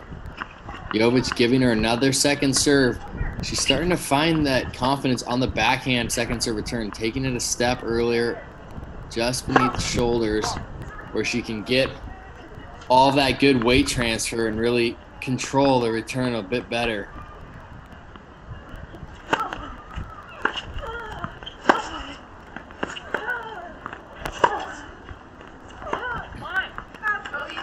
Sprays on the backhand there. No, it's definitely, it's something. It's something, this Erin Cayetano game. There's definitely, again, clay to be molded, it feels like. You can't teach the springiness, the explosion. Finding the best ways to channel that likely will determine the ceiling moving forward, but right now, Iva Jovic, point chance here. Yeah, the shot selection will come. Especially you've seen twice in this game alone, that backhand down the line, just overcooked wide.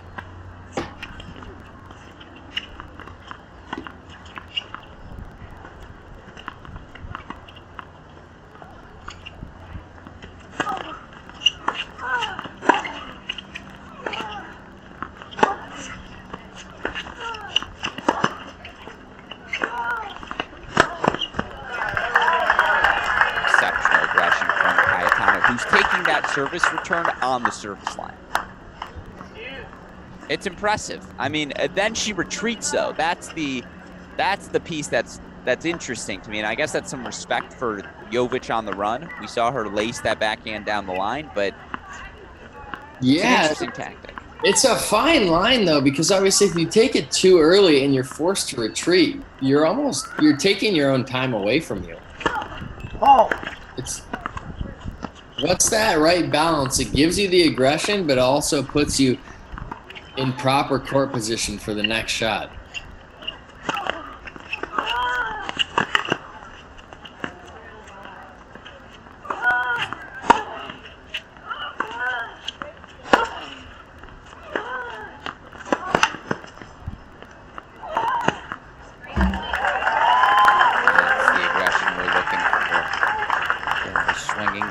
Is back as we see Erin Cayetano earning herself chance number 7 coming up. Meanwhile, again, as you see on your screen, those of you tuning in, trivia questions still open. 7 women to win multiple Indian Wells singles titles. All you got to do, get yourself a shot at a free lesson with Paul Annacone. Name one of them. One of the women.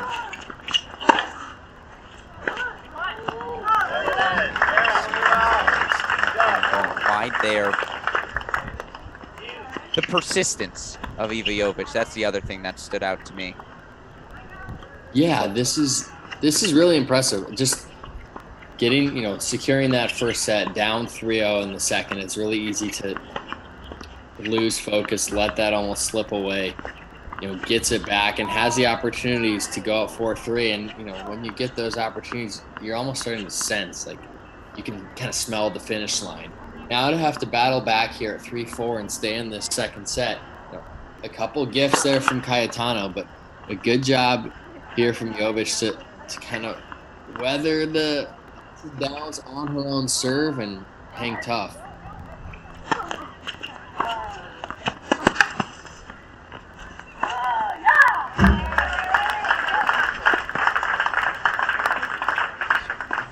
Another break point chance coming up for Cayetano.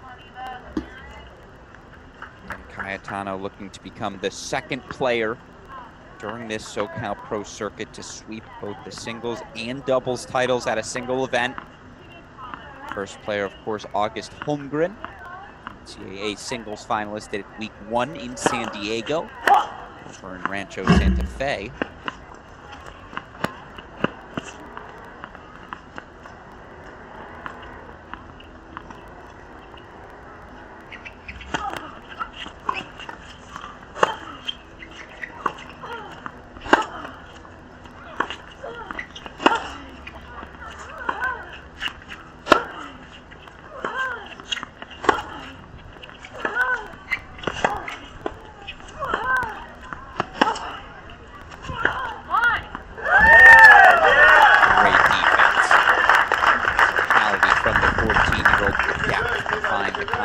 Backhand. Back to deuce.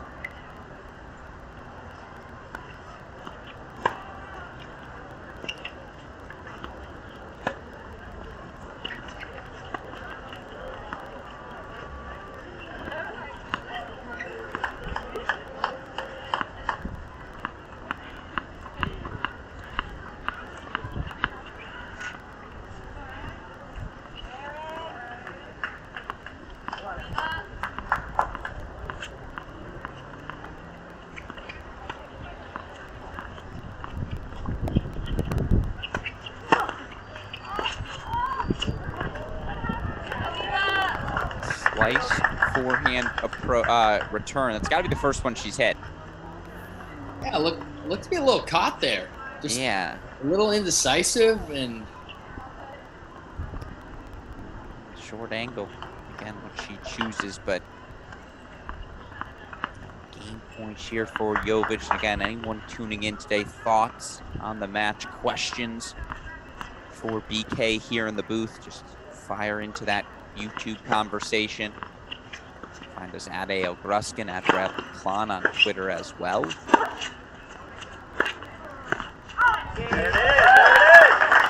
Jovic pulled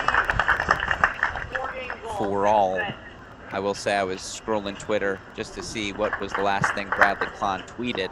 It was me. It was Alex Gruskin retweet of our podcast from a month ago, or 2 months ago, however long it may be. Fantastic conversation all of you can find on the Great Shot podcast feed, where we got to talk about everything. You know, obviously Brad's gone so many different things throughout the course of your career. We got to deep dive.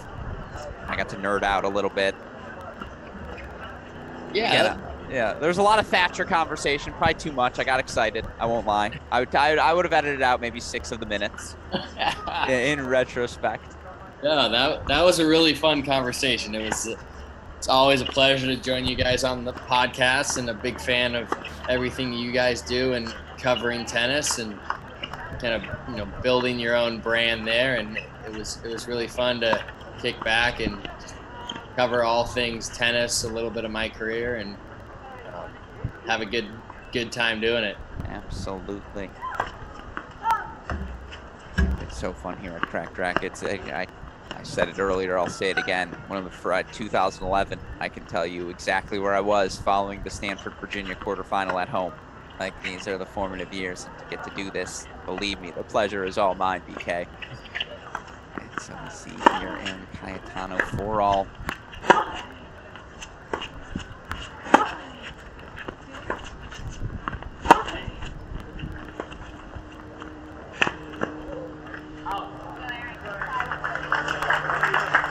It's an interesting play. The short, I mean, I think I've seen Jovic hit 2 volleys in this match. Yeah, that was really nice variety from Cayetano, just bringing her in. We haven't seen many slice backhands from her in general either. It's normally been the power game from Cayetano and kind of that relentless aggression, but definitely something for her to note and keep in the back of her mind as this match wears on. Just bringing Jovic forward against her will.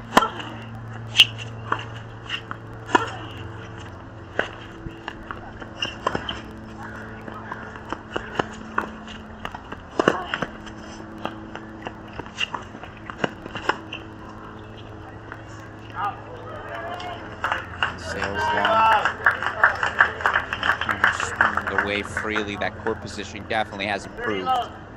She finds herself inside the baseline, pressing forward now.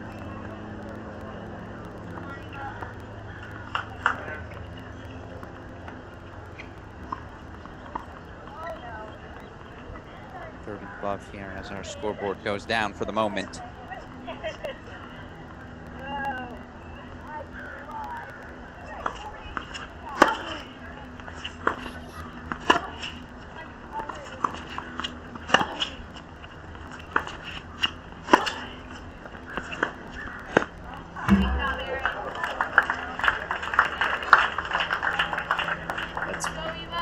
Bigger, more patient hitting from Cayetano there. Showing that willingness to stay in the forehand-to-forehand rally, recognizing that she has the upper hand and only changing when she's in control, in position, and able to really redirect that with a lot of margin. She's got herself 3 game point chances here to stay out in front. Of course, it was the back half of the first set where things got interesting.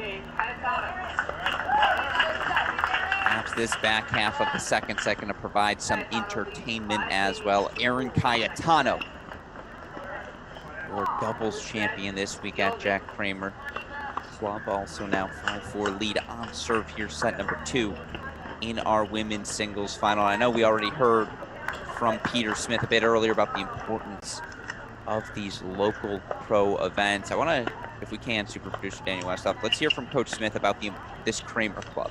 And, you know, again, the opportunity to host a pro event here in front of the Kramer Club members. And as you mentioned, big week coming up at the Kramer Club. You guys are hosting one of the SoCal Pro Circuit events. Obviously, you know, Southern California tennis in particular has meant so much to you throughout your career. Why was it important for you and the Kramer Club to get involved in this circuit of pro events? Well, if you're not going to do it, who's going to do it? You know, I really believe that tennis has been so good to me. And, you know, just to give back. I mean, you get to know the players at a different level, and really you stay connected to the game. You know, fortunately, you know, the board of directors at Jack Kramer Club, you know, liked my idea. You know, I think opening up a nicer club, like a Jack Kramer Club for the guys and girls to play at for the week, is a really great experience. Hopefully we have great crowds and my members and others appreciate it. But, you know, to me, it's just about, like, these kids need opportunities. And Chris.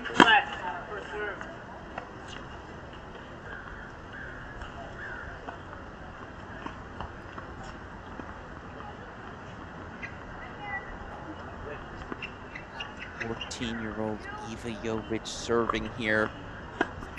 4-5.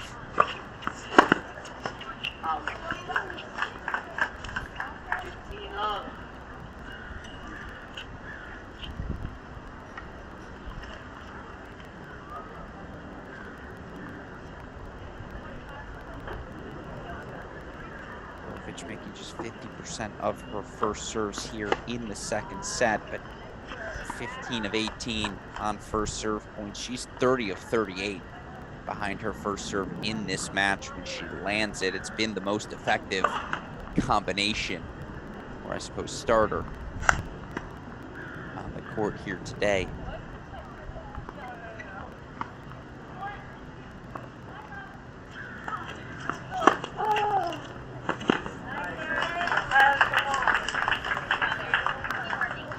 Nice though from Cayetano. How many times have we seen that? Again, this is a very similar dynamic. Second serve rolled in, Cayetano gonna swing freely. Yeah. First serve landed, Jovic doing the dictating. You can see she's really starting to get a read on the second serve. Jovic is, she's afraid to go to the forehand with that second serve, just rolling it into the backhand.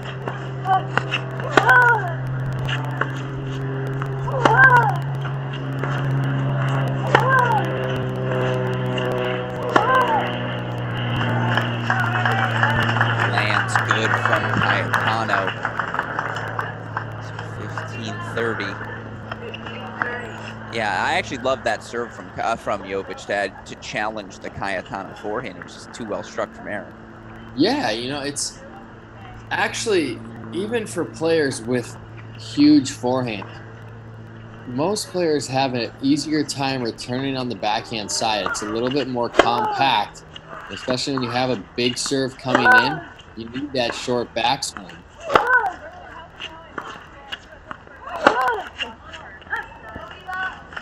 Especially with those Western grips, like we see Cayetano have a little bit more Western, able to generate a lot of that spin, and that's what produces that huge power from the back of the court. Can actually be a bit of a liability or just more of a weakness on a good first serve return.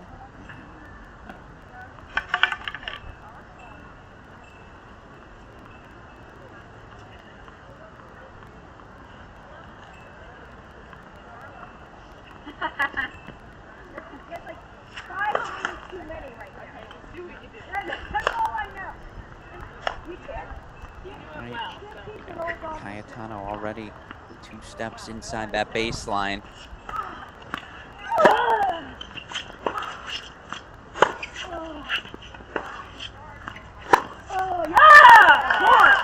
Well, that was a choice there. Cayetano electing to back up on that return of serve, BK. It paid dividends. Yeah, good job. She actually looked like she was starting in, retreated back, but did a nice job handling that backhand and just recognizing the importance of the situation, 30-all, not going for too much, getting herself in the point and looking for the forehand to go to work.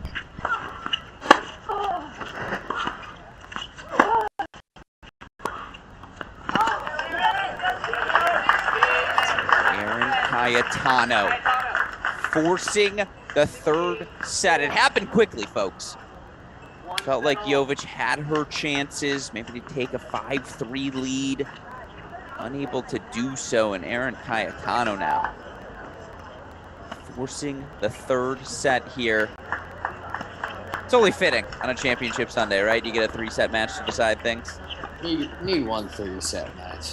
Yeah. There certainly had, even the men's final, certainly a lot of ups and downs, scoreboards, Vida getting out to the lead. And like we saw, it always felt like Vida was kind of pushing the envelope there, and Holt would claw his way back, but could never really get his toes in front. And Cayetano here felt that a little bit in the first set, and then was able to get out ahead. Finally got a little bit of breathing room and actually coughed it up, but did a really good job steadying down there. Like you mentioned, that 3-all game was so pivotal for her to save those break points, keep her nose in front, and then put the pressure back on Jovic. Yeah, absolutely. Now we see, I believe, both players leaving the court here. At least I believe I saw Cayetano leave the court. With that said, again, have had the opportunity to speak with so many of the supporters of our Crack Rackets broadcast in this SoCal Pro Circuit. Want you to hear from them all as well. We have more from Peter Smith. I want to play a clip for you about him and the importance of these tournaments in the SoCal area. Also want to once again play our clip from Bruce Klieg, why it was so important for families like the Klieg families, Southern California Tennis Association Foundation, and others to invest in this grassroots event. Super producer Daniel Westoff, let's play those clips as we wait for our deciding set to begin. In terms of building tennis at the grassroots, you talked about being able to bring this event to the Kramer Club and be able to show it to your members. Is that a value as we look at building tennis, American tennis in particular? How valuable is that piece to show, this level of tennis to people who may not otherwise be exposed to it? Yeah, I mean, for the members, I keep telling them, you are not going to believe how good this tennis is. You're not going to believe the quality. You're not going to believe the intensity. We host a college tournament, which is incredible. It blows all the members' minds. And I would say another very important reason is, we have a very big junior program, very successful junior program at the club. It's very important for me to show these juniors, hey, this is what you can have. This is what you can aspire to be. Look, I think 99.9% of kids should go to college, but the vast majority, has got a dream. And all of these kids should dream about being professional tennis players. And this is the foundation. This is the starting block. If you're a professional tennis player, this is where you got to start. The financial commitment it takes, and, again, being willing to invest in this grassroots level of tennis. Why was that so important to you? Well, again, I didn't want somebody to be 40 years old that went through all the junior programs and practice 3-5 hours a day for their whole life to have to default into teaching and not pursue their dream. This is a way for somebody to pursue their dream, at least have a shot. And I think we've accomplished a lot of that the way it is right now. We'd like to refine it, maybe go into satellite type of event also. But when I look at it today, and I've talked to a lot of the players, they get one ticket. That's the San Diego. They can stay here for 4 weeks, and they've got 60 other people to practice with at a very high level, which improves their game tremendously. And they have a shot of playing these tournaments right here, all in one place. A lot of the people have housing with families in this area right here, and we'd like to expand that even more. And that's important because the housing costs you a lot of money, especially in the summertime in San Diego. So the cost is the big thing right here. And I think by having them in the same geographic area, it worked out. Now, I think it was important for us to go up to 6 tournaments instead of just having 3 in San Diego. Because we can include Los Angeles. Now, Los Angeles is only, an hour and a half away from San Diego. It's very easy for people to get from San Diego to there. So now when you think about it, they have one ticket to San Diego, one ticket back out. And for 6 weeks, 7 weeks, they're in an area with 60 other people to play with and get excellent practice and have an opportunity to pursue their dream. That's what we're doing.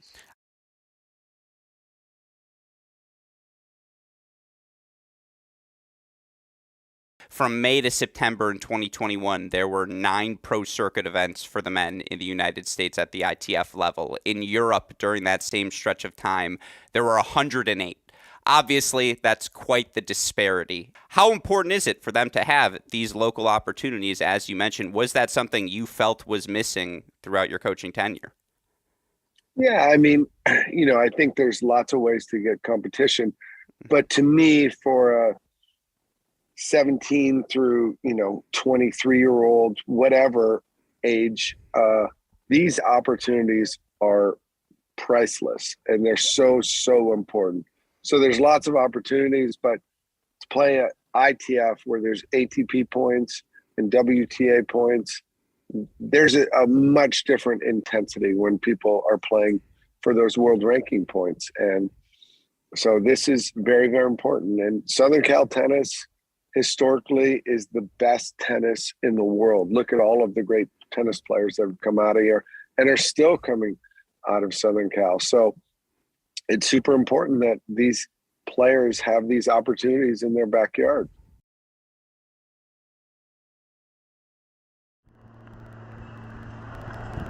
Welcome back, everyone. Deciding set here in our women's singles final match of week number 4 of the SoCal Pro Circuit. Alex Gruskin joined by the All-American champion, top 100 player Bradley Klahn. Now we're watching Cayetano, wild card, dropping the first set. Cayetano 39-11 again. This season for USC was ranked as high as #1 in the country at points throughout the course of the year. It's been a very streaky match for her BK. Just again, for Cayetano, was up 3-love in the second set, drops 3 straight games. 3 of the last 4 go her way for the clinch. Heading into this third set, which way are you leaning? Yeah, I think, it's on Cayetano's racket, obviously, as we've seen. We saw in the later stages of that second set, she started to build more and more confidence, especially on the Jovic serve, able to get on top of those second serves and just play more within herself. It's up to Cayetano. Is she able to rein it in to play high percentage tennis while keeping that same aggression and just slowly wear down Jovic? Or is she liable to throw in a few airs like that one, 40-love? That's That's why you build the 40-love lead. Nothing to sneeze over, but that's really what I'm looking for. Is can Cayetano keep this controlled aggression through the third set and do it consistently? Yeah, it's going to be fascinating to see. 40-15 game point chance here for Cayetano. And the return goes into the net, so Cayetano, the 1-love lead here in set number 3. Of course, all of you tuning into the stream just got to hear from Bruce Klieg, Peter Smith, 2 of the supporters of this SoCal Pro Circuit. But of course, it takes a mountain to help this sort of action come to be. And we got to give a massive thank you to the ITF, USTA, of course, our friends at Wilson, providing rackets, balls for generations of tennis players. Now, if it's good enough for Roger Federer, simply put, it's good enough for you. Of course, Crable family, Klieg family for their individual support. The Bryan brothers, Pied Pipers of all things SoCal Pro Tennis. Thank you to the Southern California Tennis Association Foundation as well. Again, we've talked about the importance of these events, providing these playing opportunities at the pro circuit level for the 14-year-olds of the world like Jovic, for the rising collegiate talents like Cayetano. It's been a hell of a week at the Kramer Club. We've got a deciding set still to go. Iva Jovic, 14 years old. See, I knew we were going to jinx her if we talked about any of the, here's the other 14-year-olds who have won. But 21 14-year-olds in ITF Tour history, 21 players in the last quarter of a century have won a pro title at the age of 14. She can put herself in that category. Joined Brenda Fruvertova, who did it earlier this season as well. A list of players to do it. Times are changing. Times are changing.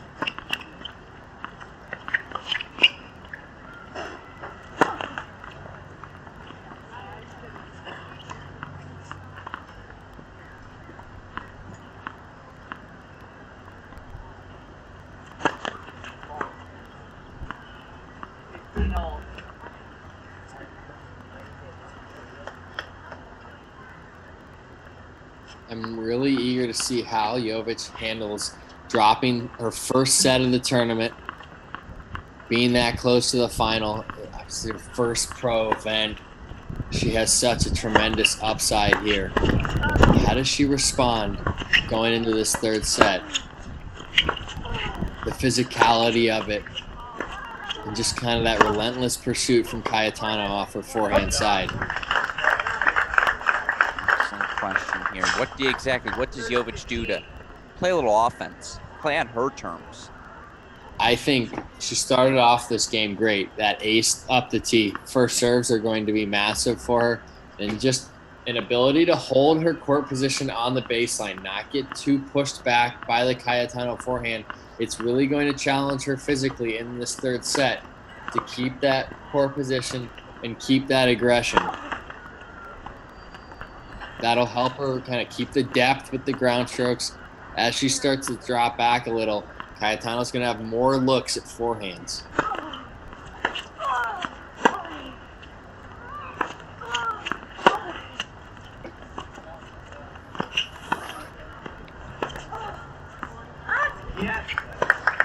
Ooh, good leave, and again, call confirmed. The far linesman. 15 game point chances, yes. Iva Jovic, 54% first serve percentage for the 14-year-old in today's match. You know, I was just laughing about her calling her own lines. That is an adjustment to the pros from the juniors. Used to calling your own lines, even in college, but you get into the pros, and even with only a few linesmen on court, all lines are covered. I know it's tough at the lower levels, but I think at the slams, when they have replay technology, they should force the players to call their own lines. And it's just like, let's see who's a cheater. Let's see who's not. Like, let's put it out there. You want to see how good or bad a sportsmanship someone's got? Like, you just know for a fact. I mean, I'm not going to say any names, but there are some people who, like, would 1,000% be like, no, just missed it. Yeah. Just a little back. Yeah. Well, we'll shout out some good sportsmanship. I don't know if you saw Alcaraz against Ate actually giving up the point on a overrule. Ball was called out after Ate had already gone around the post. Yeah. And Alcaraz gave him the point instead of replaying it. So didn't Alcaraz only lose like 3 games in that match? I mean, look, he was already up 6-3, ended up winning 6-3, 6-1, 6-2, I think. Yeah. But it's not the first time I've seen him do it, and I've seen him do it in some bigger matches. So definitely something to be applauded for. Absolutely. No, he is, again, big fan of the future that is Carlos Alcaraz. Another guy, we joked about it. I don't remember if it was on or off. I think it was on camera. Another guy not eliminated from the GOAT discussion yet. Carlos Alcaraz, not yet eliminated.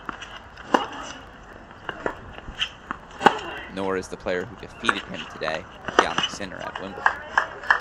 You know, it might take a while for Alcaraz to be eliminated from that conversation. Yeah, that's what I'm saying. We've got like a decade. It's like he's for sure not. It's like Tsitsipas, you know, Zverev, Medvedev, with all due respect, 4 years ago, not eliminated. 4 years later, they're eliminated.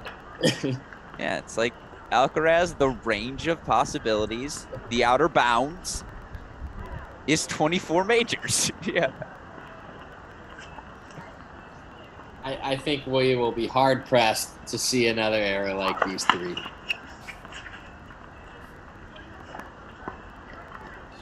I agree there, by the way. Speaking of success, new trivia question up on your screen. I actually gave the answer to this a bit earlier. The only player to sweep both singles and doubles at the SoCal Pro Circuit here this season. Oh, good. Really testing everyone's ears. Yeah, were you paying attention, folks? Don't ignore me. Yeah, tennis is 1A while you're here, but I'm 1B.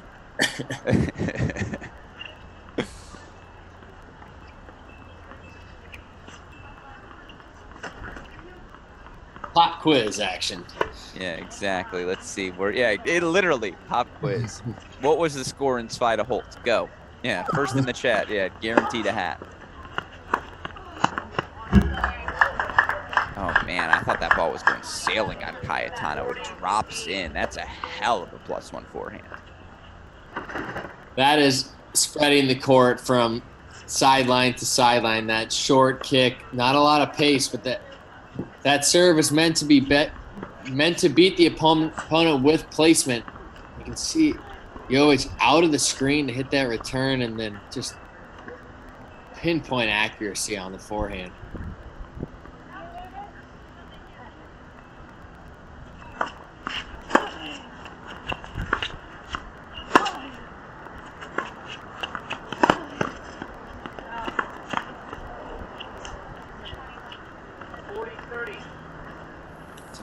those hesitations from Cayetano moving forward. Yeah, I'd love to see her continue to move forward off that forehand. She did a great job setting the point up. She got caught in no man's land a little bit there, and that's one of those cases where it's really important to keep charging hard all the way through the volley. Look to try and take that in the air, take that time away from Jovic. The volley doesn't have to do much, just keeping the racket still, placing it over there in the open court. Certainly look for Erin Cayetano. One of my favorite things about Cayetano, when she does miss, she really misses. And I like that. It's like, if you're going to miss, don't waste it. Don't waste the unforced error. There are definitely good misses and bad misses. Exactly. You want a committed miss.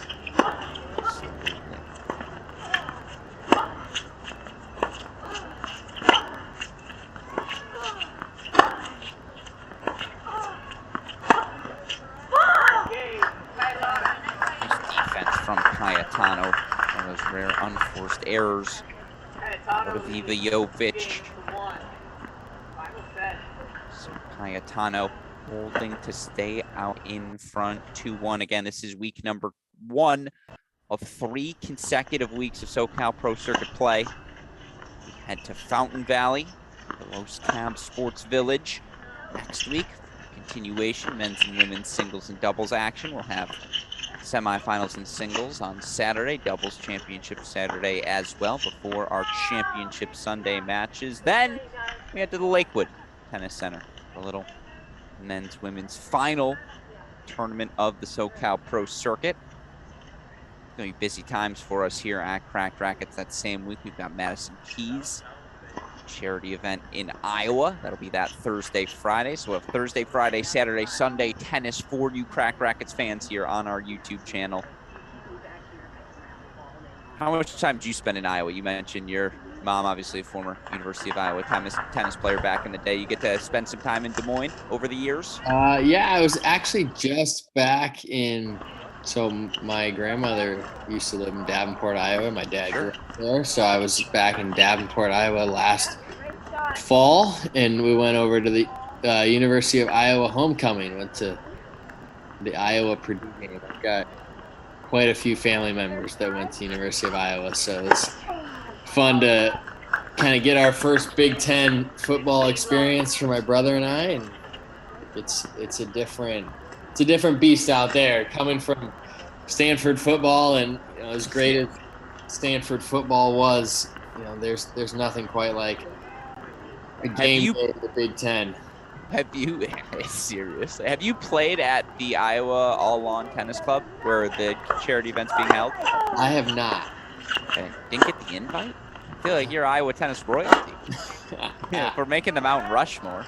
It's you, Madison, Chuck Grassley. I never lived there. Oh, okay, fair enough. That would be a bit of a stretch. Born and raised in San Diego. Yeah. Fair. With all that said, again, 15-0. Here, Iva Jovic, 14 years old, serving on the far side of your screen. On 2022 All-American Erin Cayetano, partnering with Selma Ewing. The doubles championship yesterday in 3 sets.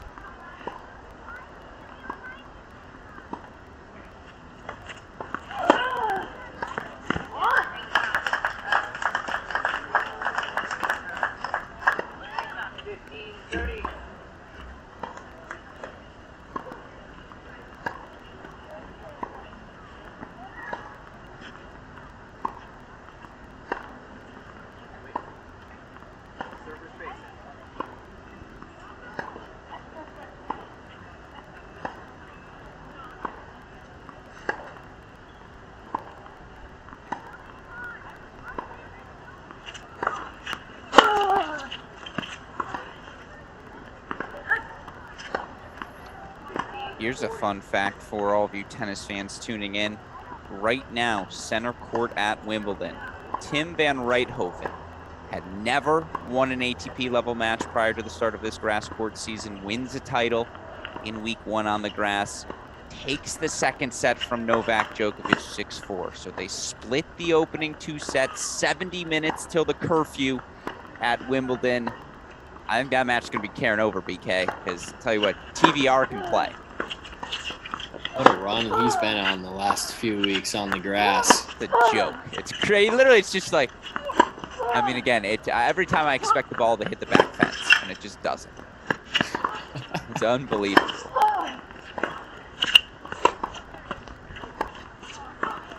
Now Cayetano working her magic. Cayetano showing off a bit of that defense. Yeah, and with that, break of serve, 3-1 lead. So Cayetano has taken control. I mean, you know, it was so fascinating because Jovic gave nothing away for free, right? The first 2 sets. And looking now, the problem is Cayetano has found her rhythm. So I'm going to ask you from the flip side after this point, BK, what does Jovic do to change the rhythm of the match? How can she throw Cayetano off at this point?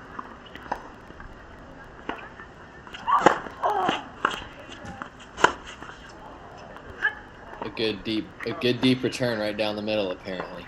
Yeah, well, I think Cayetano's arguing that serve was out, and that Cayetano's like, why? Because she just did not look prepared to hit that forehand in the I'd slice. have had a point. Yeah. And so if you're Jovic here, what are you trying to do? Yeah, I think you really need to start mixing up the pace, showing a little bit of variety, changing the heights, changing the spins. Do something to get Cayetano out of that rhythm. She's really finding that aggressive play. She's able to control the point with the forehand. You see there again. I think that one dropped. I was going to say, look, we would have seen Jovic call it out. It's always my argument. And so that she didn't, I feel like it had to have dropped good. Yeah. So just have to find a way to get Cayetano. You can see she's starting to camp out in this backhand corner and find forehands. So if Jovic is able to actually rush Cayetano to the forehand side and then get to the backhand a little bit more, I think she'll have a little bit more success.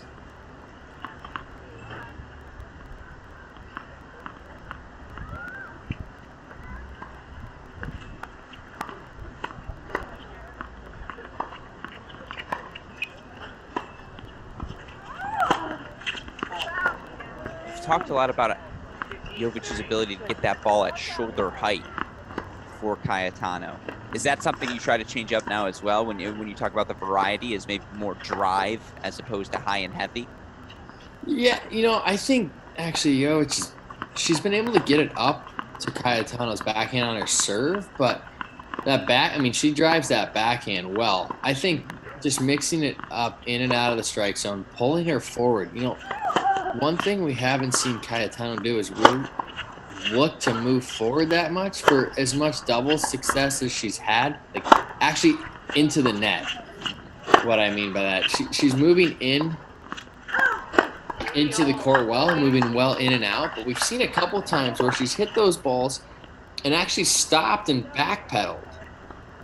We've seen it on the returns as well, so maybe a couple short slices. See if she can draw her in on Jovic's terms, and then look for that kind of 1 or 2 pass. 30 all now for Cayetano. Oh.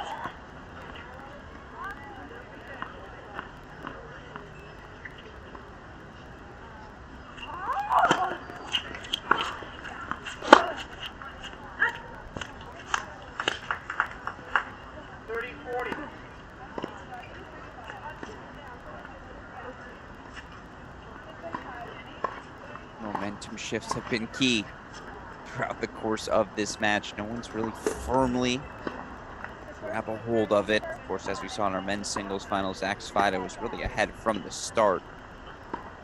Brandon Holt had to chase so much.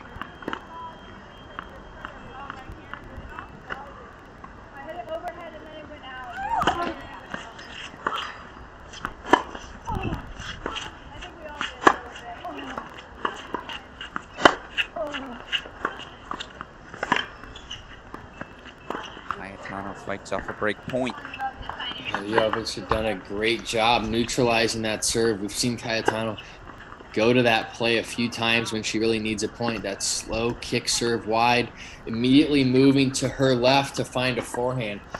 And Jovic actually did a really good job with extending her arms on that backhand and landing it within a few feet of the baseline. Just not able to capitalize.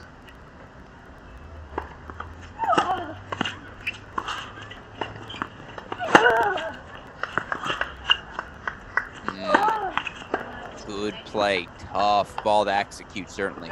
So it's a break point chance now for Jovic. The kick serve for Cayetano.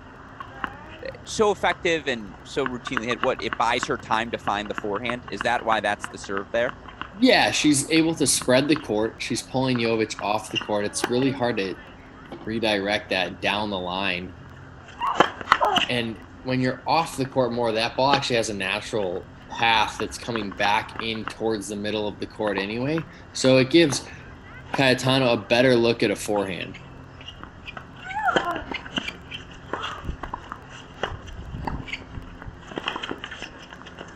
Oh, no. Easy forehand to the open court, and that's the one Cayetano misses. And so, tell me if you've heard this before, we're back on serve here in our third set.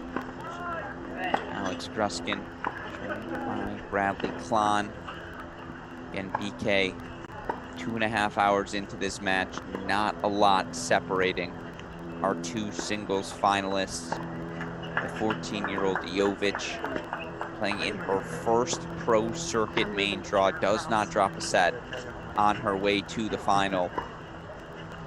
If we can, super producer Daniel Westoff, let's pull up that pathway for Jovic as she gets to this final.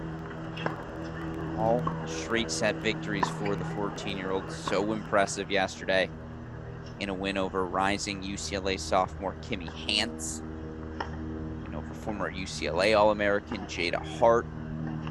And again, a couple of first sets, but pretty lopsided down the home stretch. What's crazy to me is just physically, we haven't seen any wear from Jovic in this match. She has been the steady presence, it felt like, and from the start, and we really haven't seen any frustration out of her either.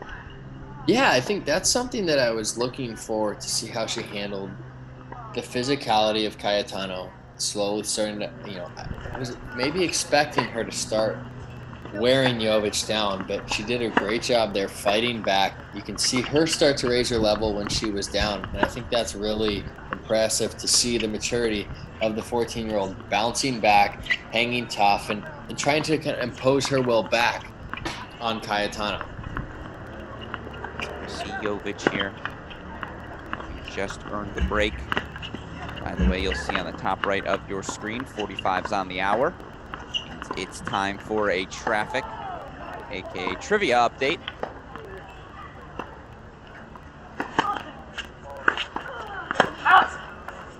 Sticking with the SoCal Pro Circuit theme, both Cayetano Jovic would be capturing their first Pro Circuit titles of their careers today in singles. Cayetano getting her first professional doubles title yesterday. What other player during this SoCal Pro Circuit run won both her first singles and doubles professional titles over in San Diego? That's our question. Again, the opportunity to win a free Crack Rackets hat, a 30-minute video lesson from legendary coach Paul Annacone. Trivia question to you, BK. Where did Paul Annacone go to college? Tennessee. Correct. Bravo. This is why he's here, folks. This is why he's the expert. Well done for BK. No prep. Get this man a hat, Westoff.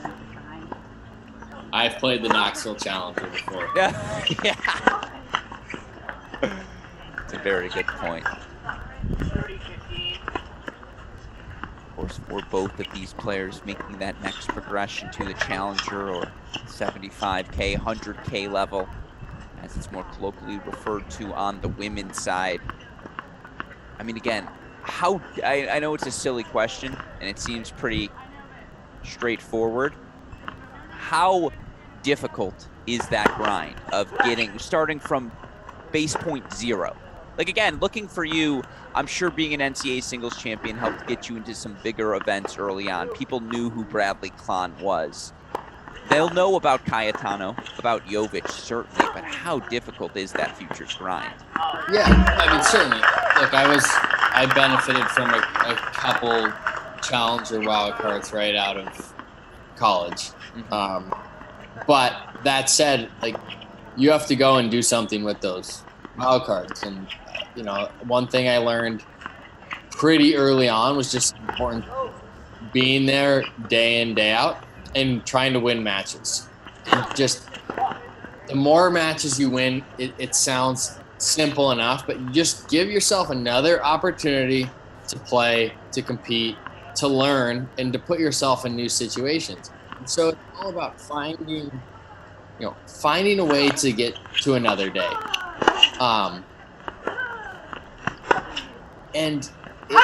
It's saying it's difficult is probably an understatement, just because there's a lot of external factors involved. There's the travel, you're changing surfaces, conditions.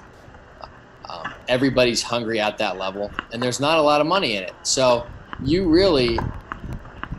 the goal is to get out of that level as quickly as possible.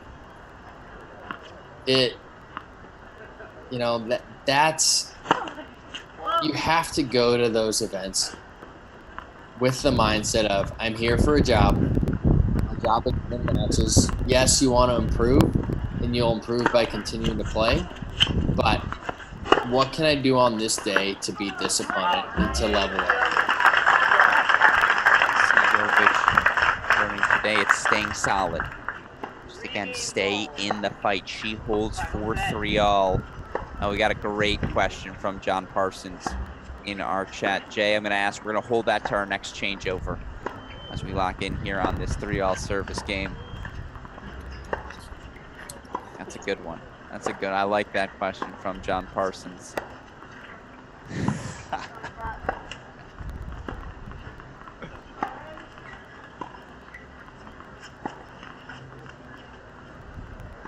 Trivia question also on the board for those of you interested. Win that free gear. Potentially earn a free 30-minute lesson video tutorial from Paul Annacone. All you gotta do is answer the trivia questions on the top right of your screen.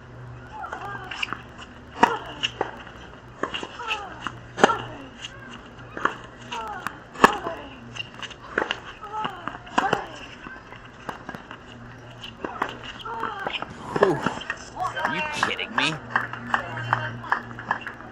The ability to create that angle from the middle of the court with that much pace is incredible.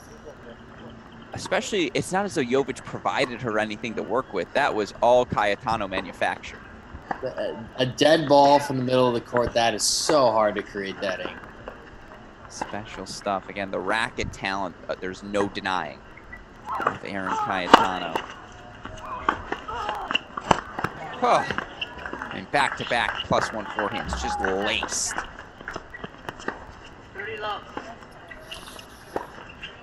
This is where you gotta wonder again, the opportunity here for Cayetano. Does feel like she has seized the momentum. Feels like she's playing a little bit more comfortably. Jovic more in survival mode right now. 30 love here for the 21-year-old.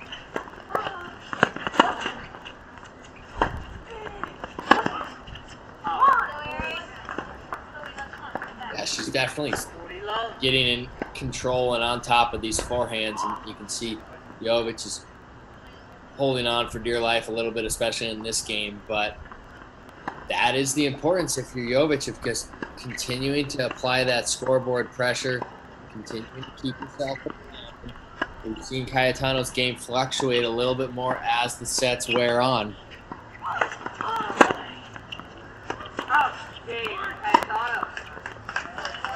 You, Jovic, just want to give yourself a chance late in this set. Absolutely, and right now, Cayetano 4-3 lead out in front. So, the question we were asked by one John Parsons, it's a tough one for you, BK. And if you got to take the cop-out route, I'm not going to be offended on this one because I might as well. Overlapping with you during your years at Stanford were some very good Tennessee teams. Obviously, I think Tennessee made the semifinals that 2011 season in Stanford. They did. Yeah. 2010.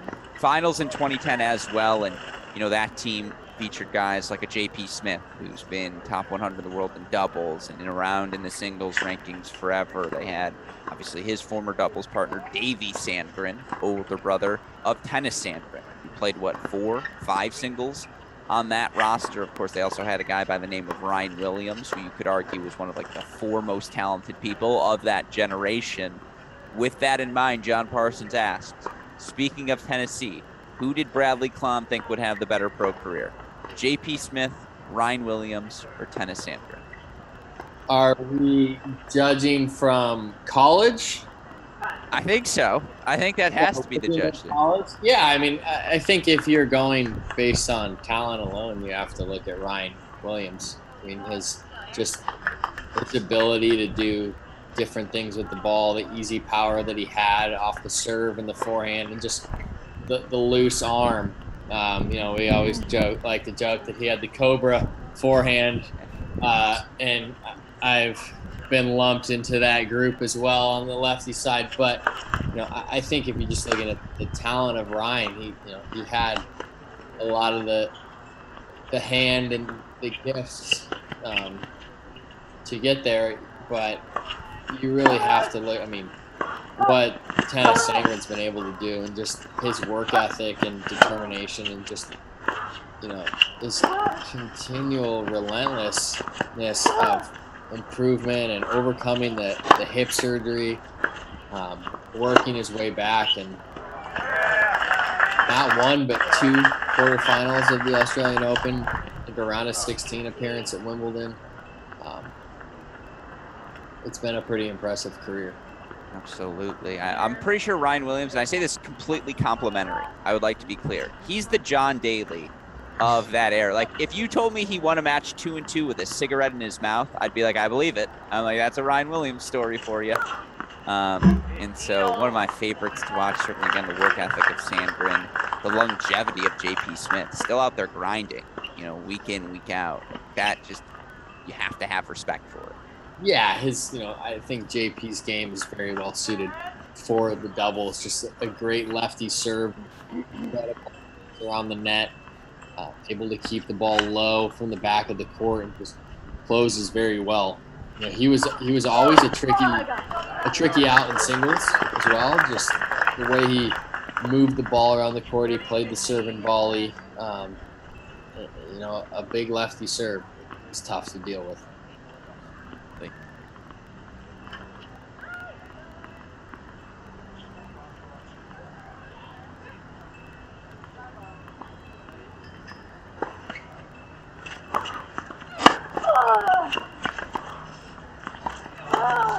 Boy, Cayetano's getting more and more of those off of the return of serve. Just +1 in rhythm moving forward forehands. I'm telling you, I really like the game of Cayetano. I see the pathway for pro success. I really like the way continuing to stick to her game plan, even late in this match, with the nerves, a final, a championship on the line. No, missed wide by Jovic there. Speaking of nerves, there they are, BK. Good call by you. So 30-40 break point chance here for Erin Cayetano to potentially serve for this match. Again, she would not be the 22nd 14-year-old to win a pro title, but 21 years old, second pro event, sweep singles and doubles potentially. By the way, player to sweep singles and doubles a couple of weeks ago. Not sweep, but win both singles and doubles. First time in her pro career. McKenna Jones able to do it. Of course, McKenna, son of Kelly Jones, former Furman coach. Standout Pepperdine.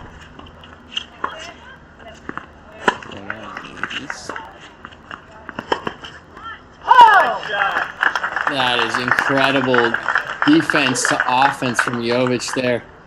thought Cayetano was in control of the point, had a couple forehands to hit, and then Jovic able to just flip the switch with one massive cross-court forehand. This match got very good very quickly. Cayetano's level has raised. I mean, yeah, that short angle forehand might have been the best aggressive forehand we've seen from Jovic in this match.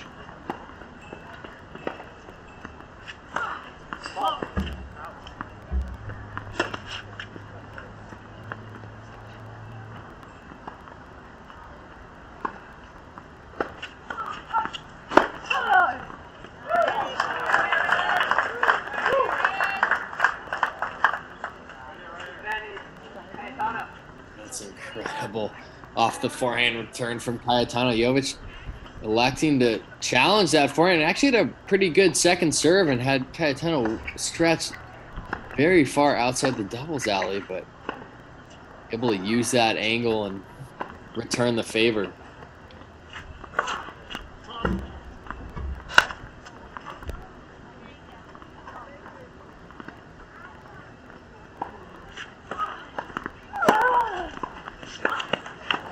Cayetano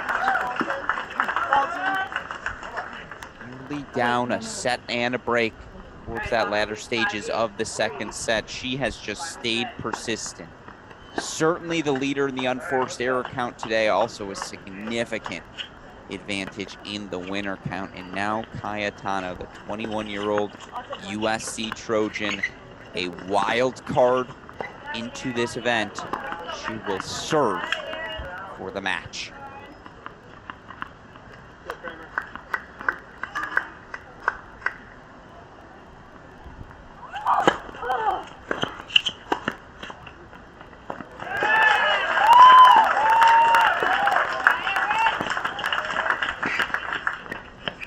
That's an excellent start when you're looking to serve out the match for a pro title. Serve and volley, haven't seen much of that, but we've seen her double success on display here this week.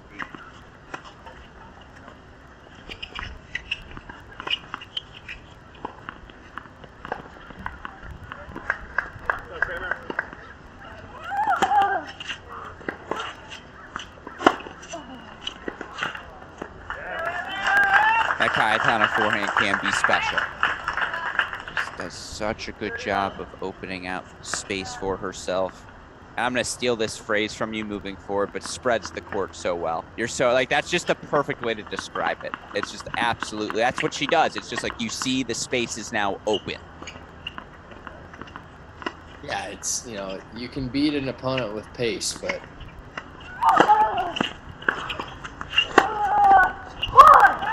again there, I mean, the serve wide, and you can just see how much court she has to go to with that backhand. It's a very safe cross-court backhand that's just not touched because she's able to pull Jovic wide. Now 3 championship points. Erin Cayetano, a chance at the title sweep.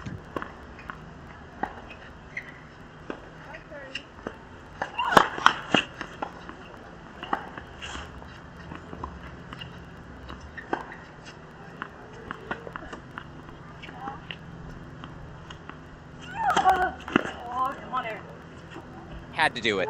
You got to do it. And second serve and volley, you know, that's why you build the cushion. Allison Swain, head coach of the USC women's tennis team, has to be sitting on the sideline and saying, I respect that, Erin. Do what you got to do there. So again, championship point number 2 coming.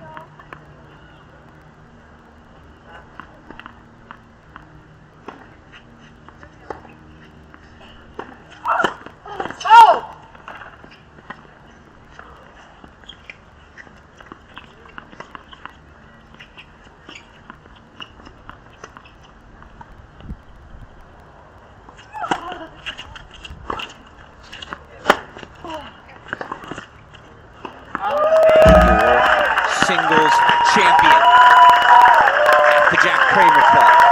It's Erin Cayetano. She earned her first Pro Circuit title yesterday in doubles with teammate Salma Ewing. Today, a 5-7, 6-4, 6-3 win over 14-year-old Iva Jovic. And again, as we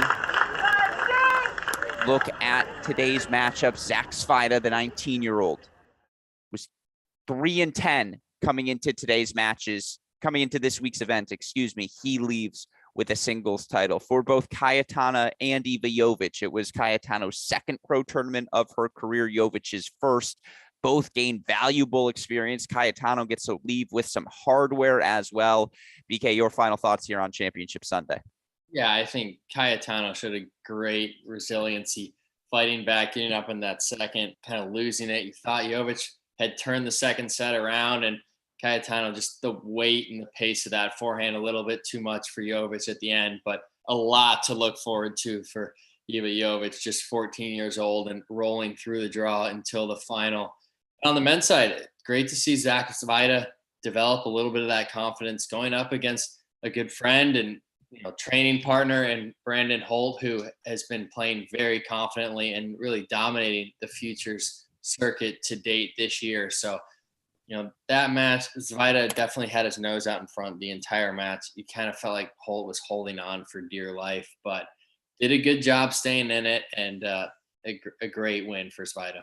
Absolutely. Just a fun day of tennis overall. Again, Svajda was out in front from the get-go, but that Jovic-Cayetano match, the sort of back-and-forth affair, we hope to always be able to feature here on our Cracked Racquets broadcast. And again, the good news, still have 2 more weeks to go. We will be back the next 2 Saturdays and Sundays to continue our coverage of the 2022 SoCal Pro Circuit. Of course, that pro coverage always immensely enhanced. I'm trying to compensate here with some Stanford lingo. Immensely enhanced by the presence of one Bradley Klahn. And, again, can't say enough how much we appreciate being able to hear from your perspective, your insight. Of course, always appreciate having you to join us here today. Also appreciate all of the fans who not only engaged with us, but also took the time to answer those trivia questions. And we'll have trivia winners announced for you all on Twitter on Tuesday. I think we're taking a holiday at Cracked Racquets tomorrow, a rare vacation day for us on July 4th. But again, we'll have trivia winners for you on Tuesday. We'll have, of course, continued coverage throughout the course of next weekend as well. With all of that said, final words go to you, BK. Alex, appreciate you having me on the broadcast. It was a pleasure to watch a couple great finals today at the Kramer Club, and looking forward to the next 2 weeks of tennis here in Southern California. Absolutely. Well, we will be back next weekend. With all that said, from the fantastic Bradley Klahn, for the super producer, Daniel Westoff, on the ones and twos, who, as always, best in the business, no one you'd rather work with. I am your host, Alex Gruskin. You have been watching our Cracked Racquets coverage of the 2022 SoCal Pro Circuit. We'll see you all next week.